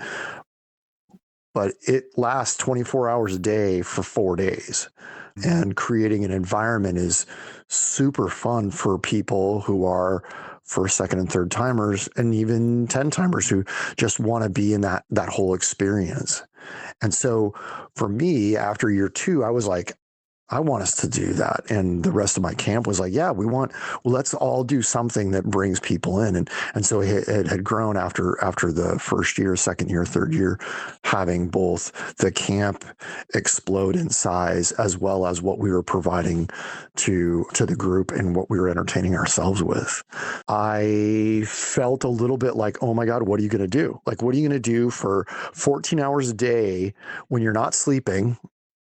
Right? And there's no music going on. Well, I got all these friends out there, and I still have all the things that were exciting for me. Maybe I get to see what else Wasteland has after 10 years, see what's changed and that. So that was, yeah. And so I changed my perspective on what it was going to be, what Wasteland was going to be before I went down. And then I just had to figure out what are you going to do with your dailies? Yeah. And with it now a couple of months behind us, what did you end up doing? Was there anything that you got to do that stood out to you as I'm glad I had the time to do this? Oh, yeah. Yeah. My list of things that even talking to Zero, my list of things to cross, to just experience was the length of your forearm. There was 12 things that I wanted to do, that I wanted to make sure, because I never get a chance, you quote unquote, never get a chance to do that, because you're always in this host mode or camp mode, where you're making sure the party's rolling for everybody else, as well as, cleaning up after yourself and taking care of yourself. But you don't get outside of that camp very much, or maybe outside of the block. So I had a list of things I wanted to do. And probably at the top of the list was when I found out that I could go with the Portland crew with the Dauntless Express, or when I was going to be assisting them, was see how other camps run. And so that's not really a party thing, Matt. That's not really something you get super excited about, but it was an important step for me to figure out, how can I make the experience that my friends in our camp has, how can I make that better? And how can I, because the Dauntless Express has been around for a long time, how can I take some of the stuff that they're doing and learn from them and put that back on our own? And I was able to do that. So that was my number one, both being involved with a group that was also building a huge structure, also entertaining, and then hanging out with your friends in a different capacity. The other thing that I did that was super fun, I didn't expect it, was bartending. They have this really nice, whatever thing is, 20-foot long bar. And every night they fill, either with DJs or some sort of performance, they have people in there all the time. And being able to be on the other side of the bar is fun for me, both, again, for being throw out my limited charisma and allow me to do some hosting and just have 1,000 interactions with 100 people in 3 hours. That's fun. And then providing that kind of excitement, right, is super fun. So that was definitely a good time, and I will do that 100%. I will make sure that happens again. Yeah, nice. I will chastise you momentarily for limited charisma. You are one of those charismatic people. So, it's not going to saying those kinds of untruths. But I'm glad that you got to have that experience and do something different. Do you, so after sort of having them back to back, being the host, having the big thing, what does your next Wasteland look like? Yeah, that's a good question. First and foremost, it's camping with a bunch of my friends, right? And so if you get a huge turnout with your friends one year, and then the next year there's, no one, you kind of have to reevaluate, what does your group mean? And I got some really proper critical feedback from some of the mates about what does GNT, what does the Great Northern Tribe mean? So then you have this, not a crisis, but a review time. What do we bring to Wasteland? What do we bring to my fellows, my friends who want to camp with me? I mean, why would you want to camp next to me? I don't shower for 7 days, and I wear mostly the same clothes. I know I probably don't smell very good, but they still keep coming into my kitchen. It's they still want to be a part of that group. So what is it what do we do as a group to bring it, to bring fun to other people, and what creates an identity? So I need to, there's a few of us, a core, we need to reevaluate that to see what the next step is for GNT as an identity. But definitely when we go back next year, I'm going to probably call, if it just looks like it's going to be me, I'll call the Portland crew again, see if they want some help out there, because being involved in an organization like that helps me be even more excited about going down, especially when you start looking at 11 and 12 years. You like the dynamic to shift a little bit, so that you can keep having a fresh adventure. We'll restructure. Physically, putting up our 32-foot dome is huge, and it's monstrous, but it's also a lot of weight. It's a lot of time.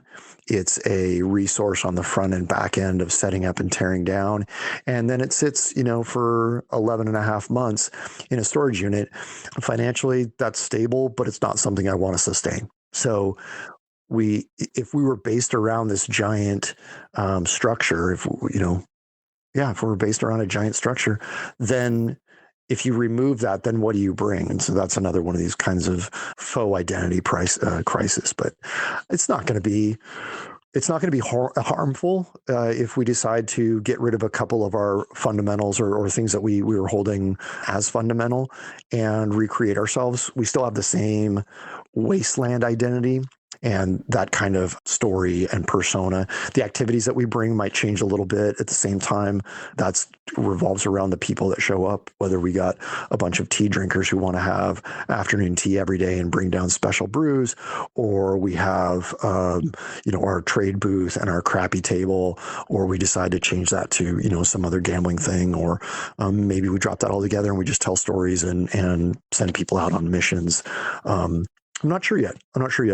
There's all with, whatever it is, 14 different people involved with it. Everyone has a different activity that they like to run and like to do. And so maybe rather than being the first three things that we've done for so long, maybe we bring a couple of those other things to the front and see how those shine. Yeah. Gotcha. I have a couple of questions I want to get to you before we go too long. Other question I wanted to put to you is just, you've seen a lot of these things. How was this year in comparison to, say, last year or any of the years prior? Was there anything significantly different or that stood out about it to you? Yes. My first year, Mad Max Fury Road came out. And so there was a lot of Fury Road based lore, imagery, styling that was brought.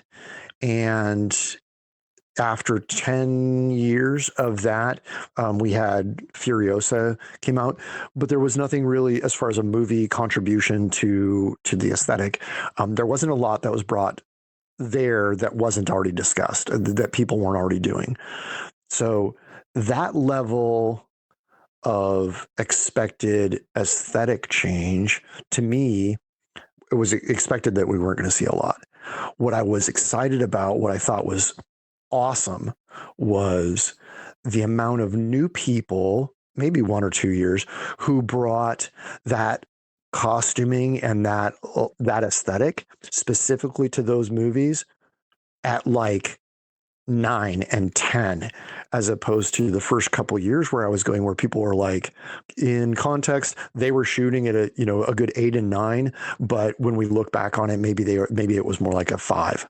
And that is absolutely, I dress in basic. I love the basic. I love having a couple of accoutrements. It's not a contest, but when you're creating that environment for people to experience, I mean, it is, the designers want it to be a 365 immersion. And so when you have people that are from front to back in these absolutely amazing head to toe costumes, just walking around, going to get a boba tea or whatever, you're like, wow, this isn't a costume contest. These people are just doing this because this is fantastic. And that's what I love. And I think that the costuming, the amount of people that brought in these just total A games this year was higher than I had seen in the last few years. And then new people. There were a lot of people that were 1 and 2 years that were doing way better than the people that I know that have been doing it for a long time did in their 1 and 2 years. Just that level of costuming, for lack of a better term, was just so much higher. I didn't see a lot more cars. I didn't see a lot more of that sort of thing. Personally, I like when people bring in handcrafted items or, props and things like that. I don't think that was as heavy as I've seen in previous years, but I feel like people's enthusiasm about costuming and that aspect was much higher this year than it has been even last year. Yeah.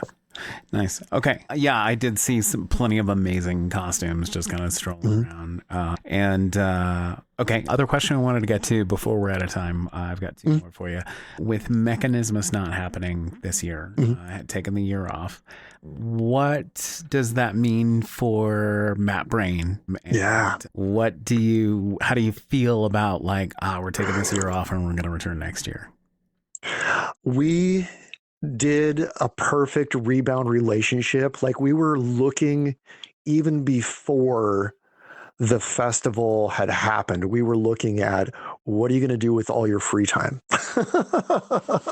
Because Ollie, he starts booking, and this is not a lie. He starts booking bands for the following year before we open the doors at the festival. He's already looking out that far in advance. And I think he's even negotiated some people to come in 2027. But we knew that this was a possibility. And so immediately we were just like, okay, well, what are we going to do with that extra week of vacation or that extra time? Let's go check out these other festivals. And so we made a quick list of like festivals to see before you give up on it, which is that's a completely different topic. But we decided that we're going to Wavegoth Treffen. And so it started off, there was going to be like 10 of us that were all tight. Now it sounds like it's down to about 5 of us. So we're going to head over there and go see how other people do festivals that are all over a city for multiple days. And, bands can play more than one night. We even talked about going to a couple of more in the Western Hemisphere, go check out a couple of them. But our real focus is that Wavegoth Treffen. Gotcha. Okay. For a moment, I was excited at the prospect of maybe seeing you at Dark Force Fest, but no worries. Don't give up, because just because I'm going to go over to Germany for 4 to whatever that is, 8 days, depending on how the flights end up and what my paychecks look like, I'm still stupid excited about checking out like the other festivals that are super successful. We went to Terminus, whatever that was, 8 years ago, had a really, really good time. And then turned around and one of the guys said, a lot of the bands that are going to Wavegoth Treffen are bands that we've hosted. And I said, yeah, that's a little hard because we've actually already seen those bands and we've partied with them and all that kind of stuff. So maybe we start looking for a different avenue. And so we talked about Ampfest, or there was another one that popped up too. But it's kind of like, yeah, don't ever give up. Don't give up on me. Okay. I hope you surprise me, but won't count on it.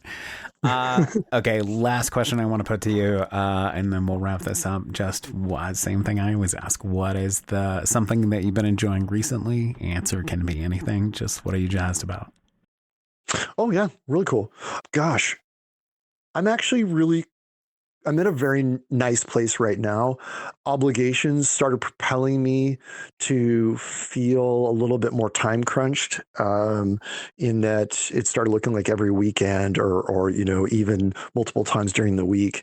I work a pretty long day, and when you start stacking up stuff in the middle of the week, then you push your relaxation time to the weekends. But my weekends were started getting filled up with fun stuff, but I still felt obligated to do it.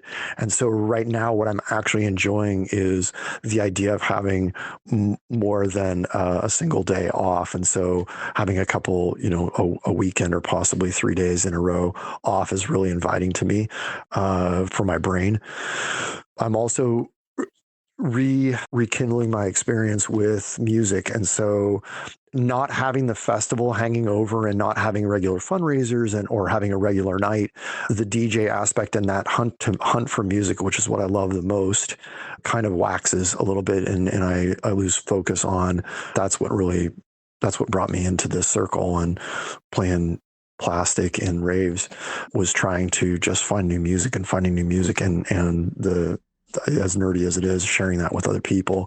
So I'm actually really excited about a couple of my friends are like, what are you listening to right now? And just creating a playlist for them. Like, as silly as that is, that's kind of like a passion of mine. So those are my two. A little bit of time off and maybe that's so I can dig into some more music. But yeah, that's it. That's a good answer. I would love a playlist if you have, if you're sharing them out and making them. Like I love checking out new music and being exposed to things that are different. So yeah, right on, for sure. I'll put you on the list. Excellent. Please do. Real quick, I always answer the question myself. Shit, what have I been enjoying? Let me think. Kind of the same answer. Like, just really been enjoying music again lately, and just really taking my time to make playlists. I'm DJing again next month for my birthday, and Right on. I'm excited to do that and just gaining some appreciation for like, this song or this album or something speaks to me. Like that new Health record is pretty tight, pretty fantastic. Is it? Yeah. It's okay. excellent. Okay. And the latest album from Holy Water, I don't know if you're familiar or not. No, I haven't heard them. Yeah, from Sacramento, fantastic. Just like two of the best releases of the year. And yeah, it's nice to just sit and like with your headphones on, just appreciate some music again. Just a thing you love to love it.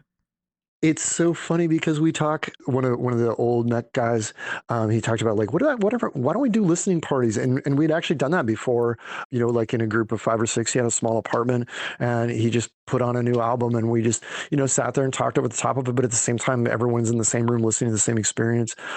I think that would be super fun to do and, kind of like open that up to people to be able to come and listen to it if you don't listen to it right here. But the idea of walking around with a headset inside my house and listening to a new album, that actually sounds absolutely fantastic, which means I need to get some wireless headphones. I like your idea. Yeah, it is enjoyable to just like put on an album you've never heard and just to finish it and see what somebody's about. Yep. You might find something that speaks to you, as I have with these albums. So yeah, always worth it. All right. Well, that is it, my friend. I don't want to keep you. Thank you so much for your time. Oh, thank you. It is a pleasure to hear your voice and have a chat, share some time. Enjoy the rest of your evening, and I'll be in touch with you again soon. Thank you, and thanks for the time. Yeah, for sure. Have a good night. You too.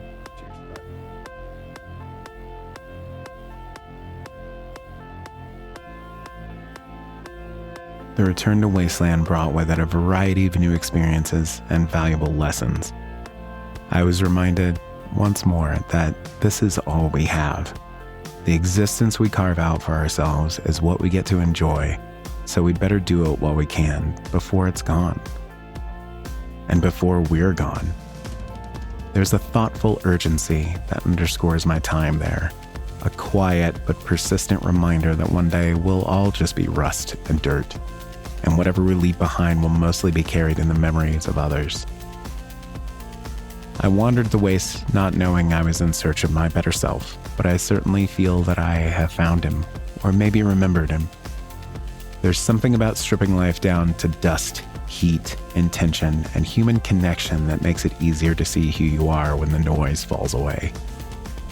At Wasteland, you're allowed to be deliberate about how you exist, how you treat people, and what kind of mark you leave behind, even if it's only for a few days.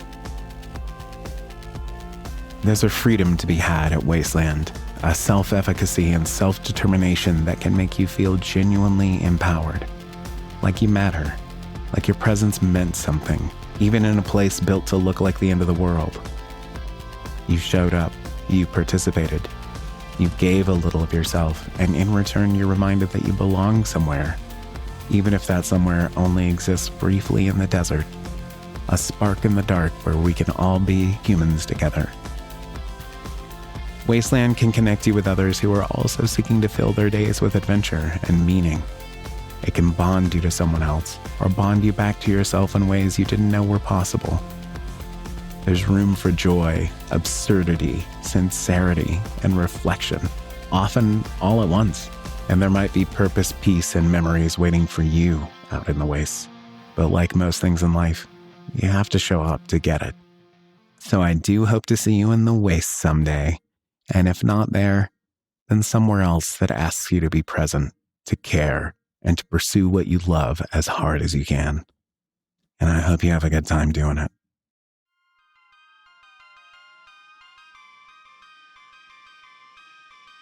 My thanks to Jared Butler and the entire Wasteland staff for another fantastic year. My gratitude, of course, to the Dust Reapers, all the guests for this episode, and last year's. And thank you to all the Wastelanders I met who made me feel welcome and accepted. My love and thanks to Grounded for being my partner in adventure and being willing to move at the speed of prime.